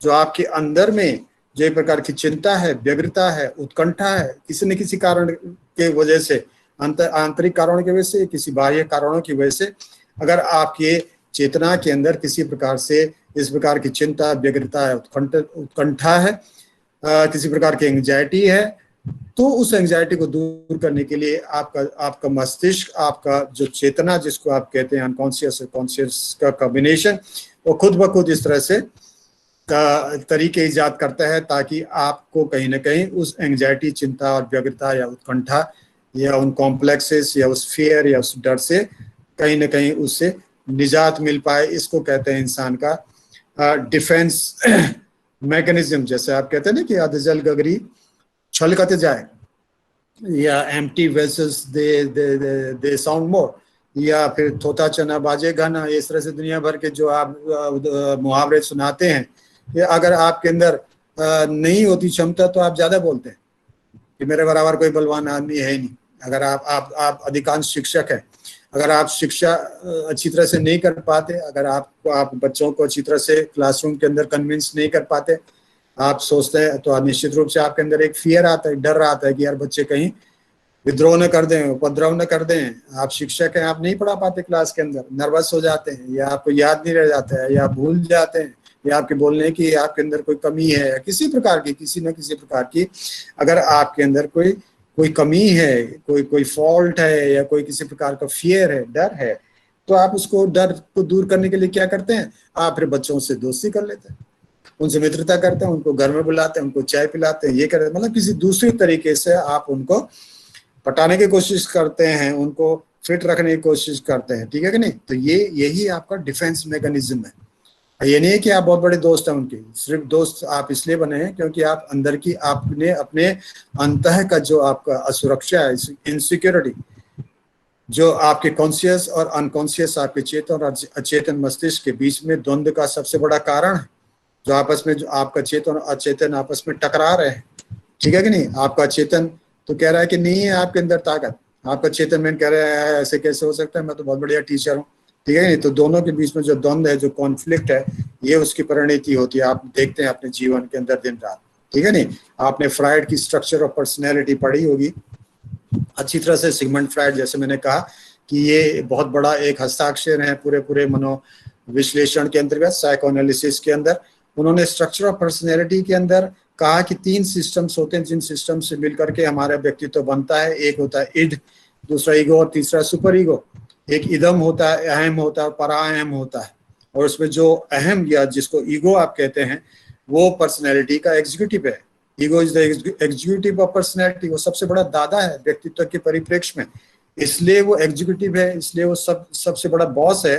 क्योंकि जितने भी कोग्निटिव मेंटल एबिलिटीज होती हैं, जैसे मैंने आपसे पहले भी जिक्र किया था कि आपके ज्ञान की बात हो, आपकी समझ की बात हो, आपके विश्लेषण संश्लेषण सृजन, या तमाम प्रकार की तर्क वितर्क कुतर्क विवेचना, इन तमाम चीजों का जो जो जो ताकतें जो ये होती हैं, जो सबसे महत्वपूर्ण ताकत है इंसान की बुद्धि, और ये बुद्धि से जुड़ी हुई तमाम चीजें, उसका ज्ञान, उसकी समझ और उसका सृजन की क्षमता, ये सब के सब ये ईगो के अधिकार क्षेत्र में रहती है हमेशा। इसलिए इसको एग्जीक्यूटिव ऑफ पर्सनैलिटी बोला गया है।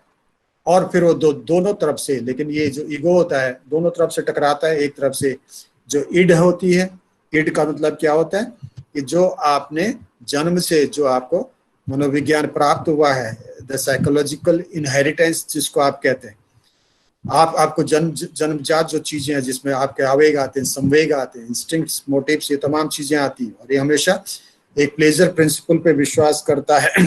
आप कोई भी इंसान ऐसा नहीं होता कि जो अपने आप को दुखी देखना चाहे। हमेशा हर इंसान अपने आप को खुश देखना चाहता है, प्लेजर प्रिंसिपल पे जीने की कोशिश करता है।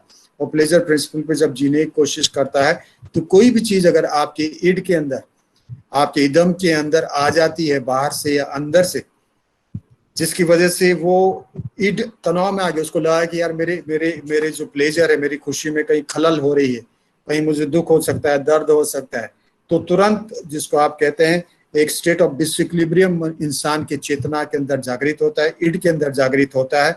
और उस तनाव को रिलीव करने की जितनी जल्दी हो सके इड कोशिश करता है कि तनाव जो है ये किसी न किसी तरह से दूर हो जाए। उसके पास दो रास्ते होते हैं उस तनाव को दूर करने के। एक होता है रिफ्लेक्स एक्शन, जिसके अंदर जैसे मैंने आपको बताया था, आपके आंख के अंदर जैसे अगर आपको कोई मिट्टी आ जाती है स्कूटर चलाते चलाते, तो आप वो मिट्टी के आने के साथ साथ उसमें पानी आना शुरू हो जाता है। ये नेचुरल रिएक्शन है, नेचुरल रिफ्लेक्स है। आपके नाक के अंदर कोई कीटाणु घुस गया, कीड़ा घुस गया, तो आपके नाक के अंदर से छींक आनी शुरू हो जाती है। तो इसी तरह से दुनिया भर के रिफ्लेक्सेस हैं। कभी आपके दिमाग के अंदर द्वंद्व चल रहा है, किसी प्रकार का कोई तनाव चल रहा है, तो कभी आप अपनी नाक को यूं मलना शुरू कर देते हैं, कभी आप माथे का पसीना शुरू कर देते हैं, आप कभी उंगलियों को कट कट कट कट तोड़ना शुरू कर देते हैं, कभी आप पैरों को जमीन में रगड़ना शुरू कर देते हैं, कभी आप बैठे बैठे पैरों को हिलाना शुरू कर देते हैं, कभी आप बिस्तर में लेटे हुए हैं तो आप बिल्कुल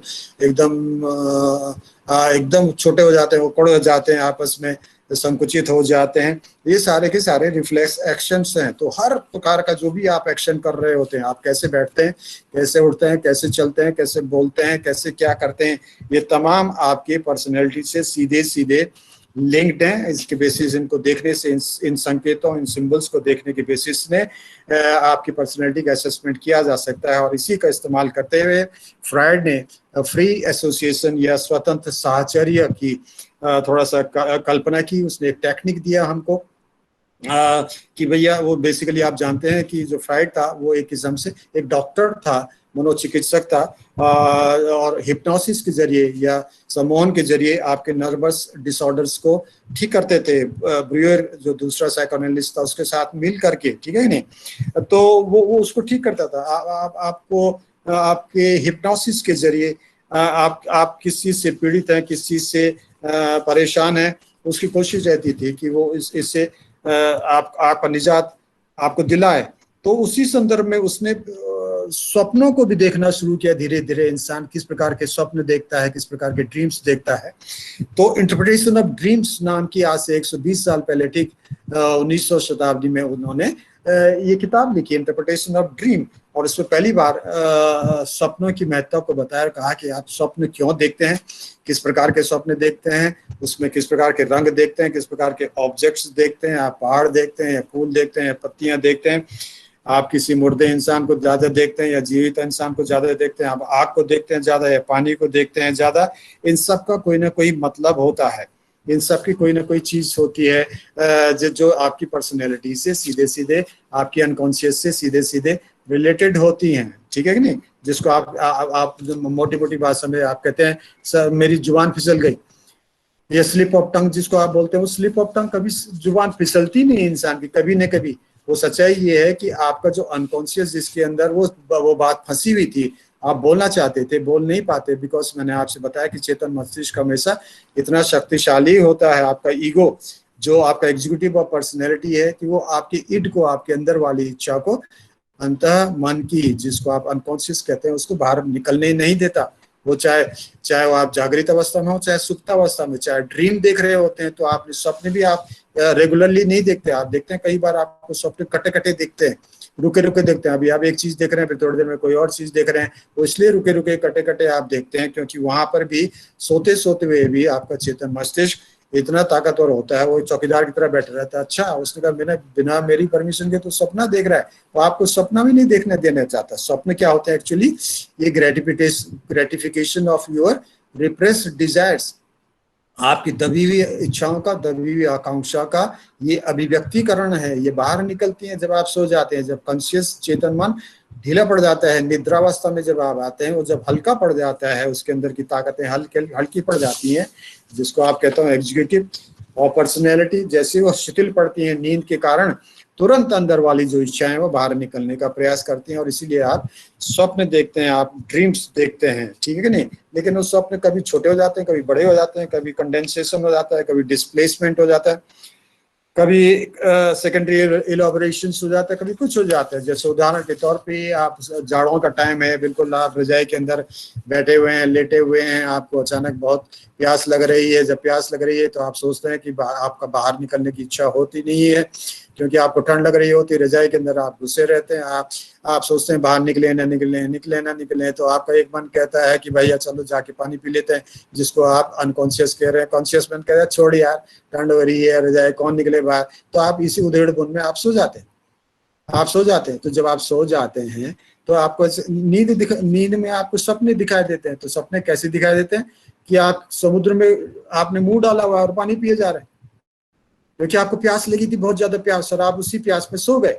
या आप किसी झरने के नीचे खड़े हैं और झरना ऊपर से मुंह में पड़ रहा है पानी, और आप धड़ाधड़ पानी पिए जा रहे हैं। भैया आपको प्यास लगी थी, आप एक चम्मच से, कटोरी से, गिलास से पी लेते हैं, उससे भी काम चल जाता है। लेकिन आप इतना फैलाव लेकर के समुद्र से पानी पी रहे, झरने से पानी पी रहे, तो ये जो तमाम चीजें हैं ये इंटरप्रेट करती हैं कि आपके अंदर की जो कॉन्फ्लिक्ट है, आपके अंदर जो द्वंद्व चल रहा है चेतन और अचेतन के बीच में, वो क्या है? इसी चीज को इंटरप्रेट करने की कोशिश की थी फ्रायड ने। हमारी भारतीय परंपराओं में भी सपनों को इंटरप्रेट करने के बहुत सारे तरीके लोग कहते हैं कि आप भूत प्रेत देखते हैं तो इसी वजह से ये होता है, अगर आप किसी को मरे हुए इंसान को देखते हैं तो ये होता है, आग को देखते हैं तो ये होता है, पानी को देखते हैं तो, यहाँ तक कि हमारे तो रंगों से भी रिलेटेड है। ड्रीम्स में रंग भी कहता है फ्राइड की, आप किस रंग को प्रोमिनेंट तरीके से देखते हैं, लाल को देखते हैं, नीले को देखते हैं, हरे को देखते हैं, पीले को देखते हैं, इसका कुछ ना कुछ मतलब होता है, आपकी पर्सनैलिटी से कोई रिलेशनशिप होता है।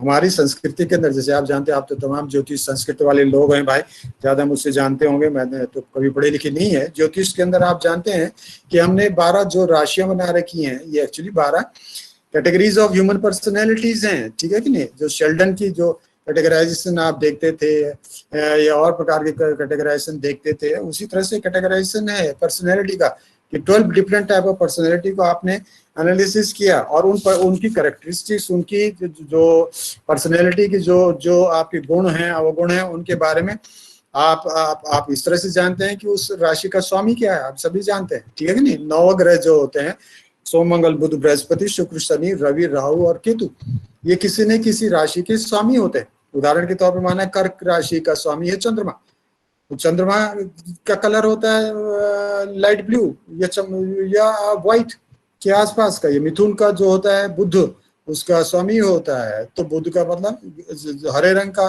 प्लेनेट। या वृषभ का राशि का शुक्र हो गया, शुक्र का मतलब चमकीला, शुक्र जो आपका प्लेनेट है, सबसे चमकीला प्लेनेट है। या मकर राशि है, इसका मंगल हो गया है, मतलब लाल रंग हो गया। तो ये जो कलर्स होते हैं ये आपकी राशियों से सीधे सीधे लिंक्ड होते हैं, एसोसिएटेड होते हैं। तो आप कौन सा कलर देखते हैं? अगर आपको आमतौर से मैं पूछूं कि आपको कौन सा कलर पसंद आता है, तो आपके पसंदीदा कलर के बेसिस पे आपकी पर्सनैलिटी का एनालिसिस किया जा सकता है, क्योंकि आपको यही वाला रंग क्यों पसंद आता है।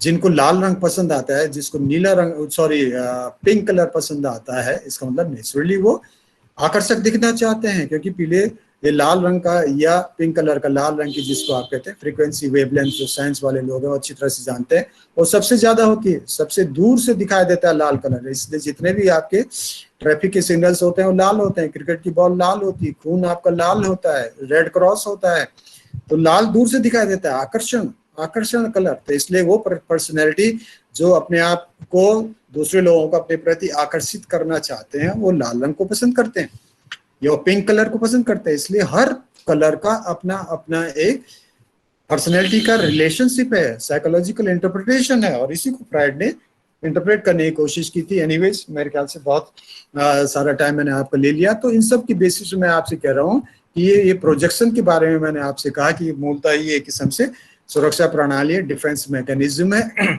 और इसी के बेसिस पे हम कुछ प्रोजेक्टिव टेक्निक्स का इस्तेमाल करते हैं। फिर तो प्रोजेक्टिव, ये जो प्रोजेक्टिव टेक्निक का मतलब क्या है कि वो तकनीकी जिसके जरिए इंसान के अंदर, मैंने कहा ना कि इंसान के अंदर क्या हो रहा है दिक्कत, कि आपके अंतः मन के चीज अंदर, आपके अनकॉन्शियस के अंदर जो चीजें फंसी हैं वो फंसी रह जा रही है, जिंदगी भर फंसी रह जा रही है।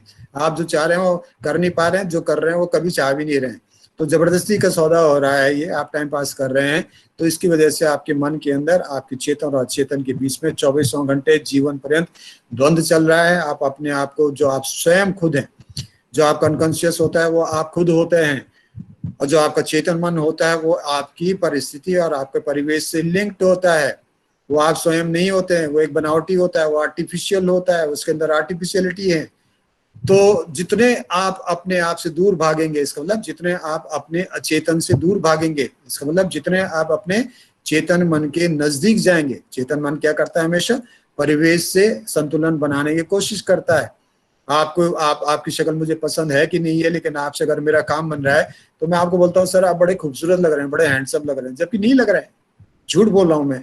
तो जितने आप अपने अचेतन से दूर भागते हैं और चेतन के करीब आते हैं, आप उतने ही झूठ बोल रहे होते हैं, उतने आप अपने आप से स्वयं से दूर भाग रहे होते हैं, उतने आप यथार्थ से दूर भाग करके एक आर्टिफिशियलिटी की जमाने में, दुनिया में चले जाते हैं, और जिसके अंदर से, जिसकी वजह से आपके अंदर द्वंद्व आते हैं, तनाव आते हैं, टेंशन आते हैं, क्योंकि आप जबरदस्ती वो कर रहे होते हैं, आपकी इच्छा नहीं हो रही होती है। कहते हैं ना कि इंसान अपनी सारी दुनिया से झूठ बोल सकता है, खुद अपने आप से झूठ नहीं बोल सकता। तो आप अपने आप का, आपका जो अनकॉन्शियस है, आपका जो ईड है, वो आप खुद हैं, आप स्वयं हैं, वही हैं आप।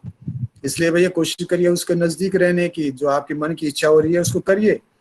अगर आप उसको नहीं करेंगे, और जो समाज की इच्छा होती है, दूसरे लोगों की इच्छा होती है कि समाज क्या बोलेगा, फलाना क्या बोलेगा, ये क्या बोलेगा, वो क्या बोलेगा, नौकरी में फलाना मेरा बॉस क्या बोलेगा, मेरे गुरुजी क्या बोलेंगे, मेरे ये क्या करेगा, ये तमाम चीजों के पीछे बैलेंस करते करते क्या होता है, आप खुद से दूर भागते चले जाते हैं, और जिसकी वजह से आप हमेशा तनावग्रस्त रहते हैं, क्योंकि आप वो काम नहीं कर रहे होते हैं जो आपको आपका दिल जिसको कहने को कहता है। ठीक है ना? तो सीधे सीधे बात हो गई, मोटी भाषा में, आपको जो दिल कहता है उसको करिए, आपका जो दिमाग कहता है रहने दीजिए उसको। अगर जब आप परेशानियों में होते हैं, बहुत जब द्वंद्व की स्थिति में होती हैं, जब आपको टकराहट बहुत ज्यादा होती है, आपको पता नहीं चलता कि मैंने आप क्या करना है, किस रास्ते पे जाऊं, इस रास्ते पे जाऊं, इस रास्ते पे जाऊं, मेरा दिल कुछ और कह रहा है, मेरा दिमाग कुछ और कह रहा है, तो उस समय अपने दिल को फॉलो करिए, क्योंकि वही आप हैं, वो आपके अंदर की आवाज निकल रही, उस चीज को आप फॉलो करिए, तो आपकी पर्सनैलिटी के डिसऑर्डर्स कम होंगे। जितने ज्यादा कॉन्फ्लिक्ट्स बढ़ेंगे इन दोनों के बीच में,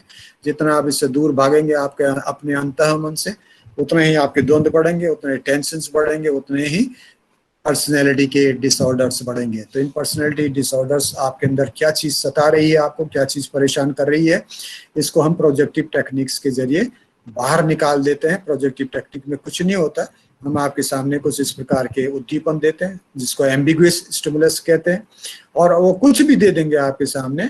आपने उसमें अपने आप को, जिसको मैंने आपको कहा था स्वतंत्र सहचर्य या फ्री एसोसिएशन, जो फ्राइड ने हमको दिया था, ठीक है कि नहीं, कोई मतलब नहीं होता, आप कुछ भी बोलेंगे, क्योंकि फ्राइड का ये कहना है कि ये, जैसे मैंने कहा कि वो तो मेनली एक डॉक्टर था, और आपके अंदर की चीजों को, जो न्यूरोटिक डिसऑर्डर्स थे, उनको दूर करने के लिए वो प्रयास करता था। इसलिए उसका ये कहना था कि अगर आप इस तरह से परिस्थितियां पैदा करते हैं तो ये पॉसिबल है, ये संभव है कि आपके अंदर की जो चीजें आपको डिस्ट्रेस में डाली हुई, जो आपको तनाव में डाली हुई, वो कहीं ना कहीं बाहर निकल आएंगी, सरफेस हो जाएंगी। मैंने आपसे कहा ना कि आपको प्यास लगी थी, बहुत ज्यादा तनाव में थे, और जब आप सोए तो आपने समुद्र में जाके पानी पी लिया, वो बाहर निकल गया, आपने स्वप्न में आप बाहर निकल गया। तो स्वप्न जैसे जब हम कोई इंटरप्रिटेशन ऑफ ड्रीम्स करते हैं तो वो आपकी अभिव्यक्ति है, आपकी दबी हुई इच्छाओं की अभिव्यक्ति है। उसी तरह से दबी हुई इच्छाओं की अभिव्यक्ति करने के लिए हमारे पास प्रोजेक्टिव टेक्निक्स होते हैं, जिसमें आप कुछ नहीं करते, आपके सामने छोटे छोटे कुछ शब्द दे देते हैं या कुछ पिक्चर दे देते हैं, कुछ और चीजें करते हैं। वो आज तो हम उसको डिस्कस नहीं कर पाएंगे, लेकिन निश्चित रूप से वो एक ऐसा उद्दीपन होता है जिस उद्दीपन के ऊपर आप स्वतः ही अपने अंतः मन के अंदर की दबी हुई चीजों को स्वतः ही चुपचाप उजागर कर देते हैं, आपको पता ही नहीं चलता। जैसे मैंने कहा कि आपकी हर चीज पर्सनैलिटी से लिंक्ड है। आप कैसे बैठे हैं, आप कैसे खाने खाते हैं, आप कैसे चलते हैं, कैसे उठते हैं, कैसे बैठते हैं, कैसे बोलते हैं, कैसे आप कपड़ों को पकड़ के चलते हैं, कभी आप टेढ़े होके चलते हैं, कभी आप साड़ी के साथ खेल रहे होते हैं, पल्लू के साथ खेल रहे होते हैं, आप अपने पैरों को रगड़ रहे होते हैं जमीन में, आप पैरों को जोर जोर से हिला रहे होते हैं। इसका मतलब कहीं अंदर ही अंदर द्वंद्व चल रहा है। इन तमाम द्वंद्वों को निकालना ही प्रोजेक्शन है, यही प्रोजेक्टिव टेक्निक्स है। सो चलिए, आपका बहुत समय मैंने लिया, बहुत बहुत आपका आभारी, थैंक यू वेरी मच। हो सकता है कि आपकी थोड़ा बहुत जो मैंने आपसे बात की है आपको थोड़ा बहुत कुछ समझ में आई होंगी। तो with this words I conclude and I am extremely grateful. एक बार फिर से मैं मैडम पांडे का, अमिता जी का व्यक्त करना चाहूँगा, जिन्होंने मुझे अवसर प्रदान किया, और तमाम जो इसको मॉडरेट कर रहे हैं उनका भी मैं बहुत बहुत आभार व्यक्त करता हूँ। और आपने मुझे शांतिपूर्वक तरीके से सुना, इसके लिए मैं आपका बहुत बहुत आभारी हूँ। Thank you very much. नमस्कार। Thank you sir, thank you. प्रश्न यदि आप लोगों के हैं तो। जी सर, मेरा एक प्रश्न है, हम अचेतन मन को शक्तिशाली कैसे बना सकते हैं? अचेतन मन को शक्तिशाली कैसे बना सकते हैं? शक्तिशाली, अचेतन शक्तिशाली ऐसे है कि जो चाह रहा है उसको करो भाई। ये दुनिया की जो आर्टिफिशियलिटी है ना दुनिया की, ठीक है, अब रहना पड़ रहा है, रहना तो इसी समाज के अंदर है, हम विद्रोह तो कर नहीं सकते। मेरा दिल के अंदर की इच्छा कर रही है कि मैं जाऊं और सेब की ठेली से सेब उठाऊं और खा जाऊं, में पैसे नहीं है तो सेब तो नहीं खा पाऊंगा, पानी खाऊंगा मैं, ठीक है नहीं? तो वहां तो आप अचेतन मन की इच्छा को पूरा तो कर नहीं सकते। आपको भूख लगी है, आपके अंदर एक स्ट्रॉन्ग ड्राइव है, आपके इड कह रहा है आपका, हाँ, और आप सेब उठा लें तो उसको खाएंगे सीधे सीधे, तो ऐसे तो हम कर नहीं सकते। लेकिन जितना हो सकता है आपके दिल के अंदर की इच्छाएं होती हैं, जब तक वो समाज को, जैसे मैं कहता हूँ कि उसमें मैंने कहा इड, ईगो और सुपर ईगो आपने पढ़ाई है, स्ट्रक्चर ऑफ पर्सनैलिटी, उसमें एक सुपर ईगो भी है। सुपर ईगो का मतलब क्या है? जो आपके नैतिकता के दायरे हैं, जो आपके नॉर्म्स हैं, सोशल नॉर्म्स हैं, जो चरित्र और नैतिकता के जो दायरे हैं, वो सुपर ईगो डिसाइड करता है। तो वो भी डायरेक्टली इम्पैक्ट करता है ईगो के ऊपर, जिसको एग्जीक्यूटिव ऑफ पर्सनैलिटी हम कह रहे हैं। और अंदर से भी आवाज आ रही है, जिसको आप कह रहे हैं कि आपका अंतर्मन ये कह रहा है, आपका अनकॉन्शियस अचेतन मन ये कह रहा है। तो भाई अचेतन मन की सुनो, निश्चित रूप से सुनो उसको। ये जरूर जो सामाजिक जो नॉर्म्स हैं, सोशल नॉर्म्स हैं, उनको वायलेट मत करो, लेकिन ये नहीं है कि आप बिल्कुल उससे दूर भाग जाओ, जैसे आज का इंसान भाग रहा है। बिल्कुल ही वो अपनी इच्छा की तरफ जाते नहीं है, दूसरे के जिससे हो रहा होता है। जैसे मैंने कहा कि आपके सामने गए तो आपके चरण स्पर्श किए, साहब आप बड़े हैंडसम लग रहे हैं, मेरी बुराई कर दी। मेरे सामने आए तो मेरे चरण स्पर्श करे, साहब आप बड़े खूबसूरत लग रहे हैं, आप बड़ा अच्छा बोलते हैं, दूसरे की बुराई कर दी। तीसरे के सामने गया तो हम दोनों की बुराई कर दी। तो इस तरह से जो बहुमुखी जो हम लोग होते चले जा रहे हैं, इसको अवॉइड करें। अवॉइड ये जो बाहर जो आर्टिफिशियलिटीज ऑफ लाइफ हैं, जो बनावटी पन्ने हैं, ये सब बनावटी पन्ने हैं, ये आप सब जानते हैं। मैंने कहा कि आप अपने आप से झूठ नहीं बोल सकते, दुनिया से झूठ बोल लीजिए। मतलब अंतः मन, आपका अचेतन और चेतन के बीच की जो दूरी है, यही साइकोलॉजी के अंदर झूठ कहलाता है। अगर चेतन और अचेतन दोनों आपस में एक ही दिशा में चल रहे थे तो इसको हम बोलते हैं सत्य। This is truth in the language of psychology. And if unconscious and conscious, अगर अचेतन और अचेतन एक दूसरे के कॉन्ट्रडिक्शन में एक दूसरे दूरी बना के चल रहा है, तो वो झूठ है, वही झूठ है। इसलिए झूठ कम बोले हम लोग भाई, नजदीक नजदीक रहने दें दोनों को। जो चाह रहे हैं, अंतः मन की शक्ति तभी बढ़ेगी जब आप अंतः मन की सुनेंगे, अंतर मन को सुनेंगे और सुनने के हिसाब से उसका कार्य करेंगे, तो तब भी जाकर के उसकी शक्ति बनेगी। उसको दबाओ मत बहुत ज्यादा। मैंने कहा कि कितना दबाओगे? गुब्बारे को चारों तरफ से दबाओगे तो गुब्बारा फटेगा ना। वही हालत आपके अंतर मन के हैं, आप दबाते रहो दबाते रहो, कब तक दबाओगे? एक बार ऐसा है फटेगा, और फिर वो फटने से वो दूसरे के लिए घातक हो सकता है, आत्मघाती भी हो सकता है। सुशांत सिंह राजपूत की कहानी सुन ली ना आपने? जी सर। कुछ लोग ऐसे होते हैं तो दूसरे गोली मार देते हैं, कुछ होते हैं उनको गोली मार देते हैं। तो ऐसी स्थिति ना पैदा करो भाई, जो है आपके अंदर मन में उसको पूरा करो, ठीक है? सर धन्यवाद। Any other question? सर मैं प्रश्न पूछ सकती हूँ? हाँ जरूर, व्हाई नॉट। हाँ, गुड इवनिंग सर, बहुत अच्छा था आपका लेक्चर। मेरा प्रश्न ये है कि रियलिटी प्रिंसिपल और प्लेजर प्रिंसिपल जो सिगमंड फ्राइड ने मेंशन किए हैं उनके साइको एनालिसिस थ्योरी में, तो उन्हें व्यक्ति आकलन और व्यक्ति मापन के दृष्टिकोण से आप कैसे विशद करेंगे? आपने कहा था व्यक्ति आकलन और व्यक्ति मापन, इसमें लिटिल बिट डिफरेंस है। हाँ, मैंने कहा मापन में इसलिए हम मापन नहीं कर पा रहे हैं क्योंकि हमारे पास एक तो मेजरिंग कोई टेप नहीं है, कोई वेइंग मशीन नहीं है कि हम पर्सनैलिटी को वे कर लें। 72 किलो की 70 किलो की पर्सनैलिटी हो गई। मैंने कहा जैसे आप कह रहे हैं ना प्लेजर प्रिंसिपल, तो ये तो आपका ये रियलिटी प्रिंसिपल, ये आपकी इड और ईगो की है ना, ये आपकी इड और ईगो के अंदर। इड को भी आपको पता नहीं एग्जैक्टली कि इड के अंदर क्या चीज छुपी हुई है। ये सिर्फ प्लेजर प्रिंसिपल पे विश्वास करता है और हमेशा अपने शरीर को खुश रखना चाहता है। आप सब जानते हैं ये लोअर, जब बच्चे की उम्र कम रहती है उस समय ज्यादा इफेक्टिवली ये इड जो है काम कर रहा होता है, ठीक है नहीं? तो जितने भी इंसान के अंदर पर्सनैलिटी ग्रोथ होती है वो इस शरीर के विभिन्न अंगों से, जो शरीर के विभिन्न पार्ट से ये एनर्जी को लेता है, क्योंकि शरीर को इतने खुश रखना है, ये इड का प्रिंसिपल है, प्लेजर प्रिंसिपल। लेकिन वो रियलिटी नहीं है ना। रियलिटी प्रिंसिपल आपने खुद ही कहा कि रियलिटी प्रिंसिपल ईगो की है। ईगो मैंने अभी आपको छोटा सा उदाहरण दिया कि आपको भूख लगी है और आपको एक सेब की ठेली दिखाई दी और बेहतरीन उसमें कश्मीरी सेब पड़े हैं और आपने सेब उठाया खा लिया। आपकी जेब में पैसा तो था नहीं, आपकी भूख लगी थी, ठीक है नहीं? आपने उसको खा लिया तो आपको थप्पड़ पड़ेंगे ना ऊपर से। इसका मतलब जो है आपके अंदर की इच्छा है, जो प्लेजर प्रिंसिपल है, वो प्लेजर प्रिंसिपल और रियलिटी के बीच में कहीं ना कहीं एक साम्य होना जरूरी है, उसके बीच में सामंजस्य होना जरूरी है। अगर ये सामंजस्य नहीं होगा और ये पता नहीं रहता हमको, हमारे अंदर, जैसे हम बार बार कह रहे हैं, हमको ये नहीं पता होता कि हमारे अंदर का सत्य मतलब क्या एक्चुअली है, क्या है, ये रियलिटी क्या है। क्योंकि अब 24 घंटे हम तो ये डिस्कशन करते हैं, तमाम हम लोग बुद्धिमान लोग हैं, आज तक इस प्रश्न का जवाब हमको मिला नहीं है कि सत्य क्या है। हम अभी भी सत्य को ढूंढ ही रहे हैं। कोई कहता है कि ये ब्रह्म सत्य और जगत मिथ्या, कोई कुछ कहता है, कोई कुछ कहता है कि जो हमको दिखाई दे रहा है ये सब असत्य है और जो नहीं दिखाई देता वही सत्य है। हमारी सनातन धर्म की परंपरा है, हमारी सोच है। इसलिए अभी हमको सत्य का पता नहीं है।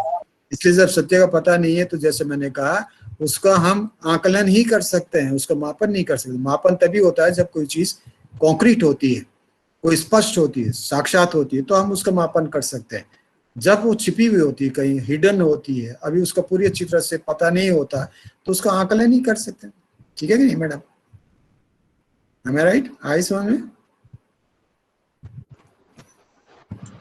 एक छोटा सा प्रश्न है सर। हाँ बड़ा पूछिए, छोटा क्या? सर मेडिटेशन करते वक्त हमेशा ऐसा कहा जाता है कि आपके मन को विचारों से आपको एकदम खाली करना है, डिटैच करना है, डिटैच करना है और एक 5 मिनट के लिए और जितना ज्यादा टाइम हम बढ़ा सकते हैं। लेकिन कभी कभी मन मतलब डीप लेयर ऑफ माइंड अपना द्वंद्व जो है वो चलता जाता है, जैसे इरेशनल माइंड है, ईद जो है उसमें मुझको कोई विचार नहीं करना है, ये भी एक विचार हो जाता है तब के टाइम। एब्सोल्युटली मैं एग्री विद यू। वो अब ये भी होता है ना कि आप, मैंने कहा ना कि प्लेजर प्रिंसिपल ये कहता है, ईड का, कि हमेशा हमको खुश रहना है। कोई भी हम आदमी दर्द नहीं चाहता, जिंदगी के अंदर दर्द नहीं चाहता, लेकिन कुछ लोग दर्द चाहते हैं, तो उनको वो दर्द इसलिए चाहते हैं क्योंकि वो दर्द में भी खुशी मिल रही होती है। एक्चुअली है वो प्लेजर प्रिंसिपल ही, जो उनको मजा ही दर्द में आ रहा है। वो जब वो दुखी होते हैं तो उनको बड़ा आनंद हो रहा है, यार आज मैं बहुत दुखी था, उनको अंदर ही अंदर से बड़ी खुशी लगती है, बड़ा आनंद से महसूस होता है। मेरे कहने वाला है अगर विचार आ रहे हैं, मैं तो उसका एक्सपर्ट, मैंने कहा फिर भी आपको साइकोलॉजी की बात में कॉन्टेक्स्ट में तो मैं बात कर सकता हूँ, लेकिन मेडिटेशन के मैं एक्सपर्ट नहीं हूँ। फिर भी मेरा सिर्फ ये मानना है कि जब आप मेडिटेशन की स्थिति में आते हैं और आपके अंदर द्वंद्व चल रहा हो तो चलेगा ही चलेगा। आप अगर आप उसको जितना अवॉइड करोगे ना भाई, तो उतना होता चला जाएगा, क्योंकि आप ऐसी स्थिति में आते हैं जब आप कंसंट्रेशन बढ़ाते हैं तो हर चीज का द्वंद्व का कंसंट्रेशन भी बढ़ेगा। आप जितना कोशिश करोगे इससे दूर भागने की, उतना ही ज्यादा बढ़ता चला जाएगा। तो late everything have it's free स्वे, मैं कहता हूँ हर एक चीज को स्वतंत्र रूप से उड़ने दो भाई।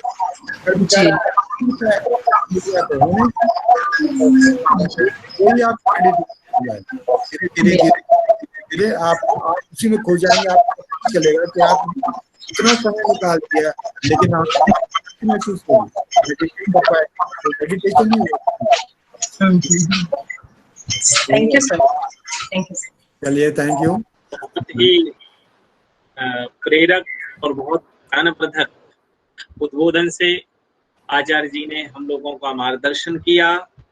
इस अवसर पर मैं हमारे परम आदरणीय प्रोफेसर प्रदीप कुमार जोशी सर का हृदय से आभार व्यक्त करता हूँ। भवन्तु सुखिनः सर्वे सन्तु निरामयाः सर्वे भद्राणि पश्यन्तु मा कश्चित् दुःखभाग् भवेत्।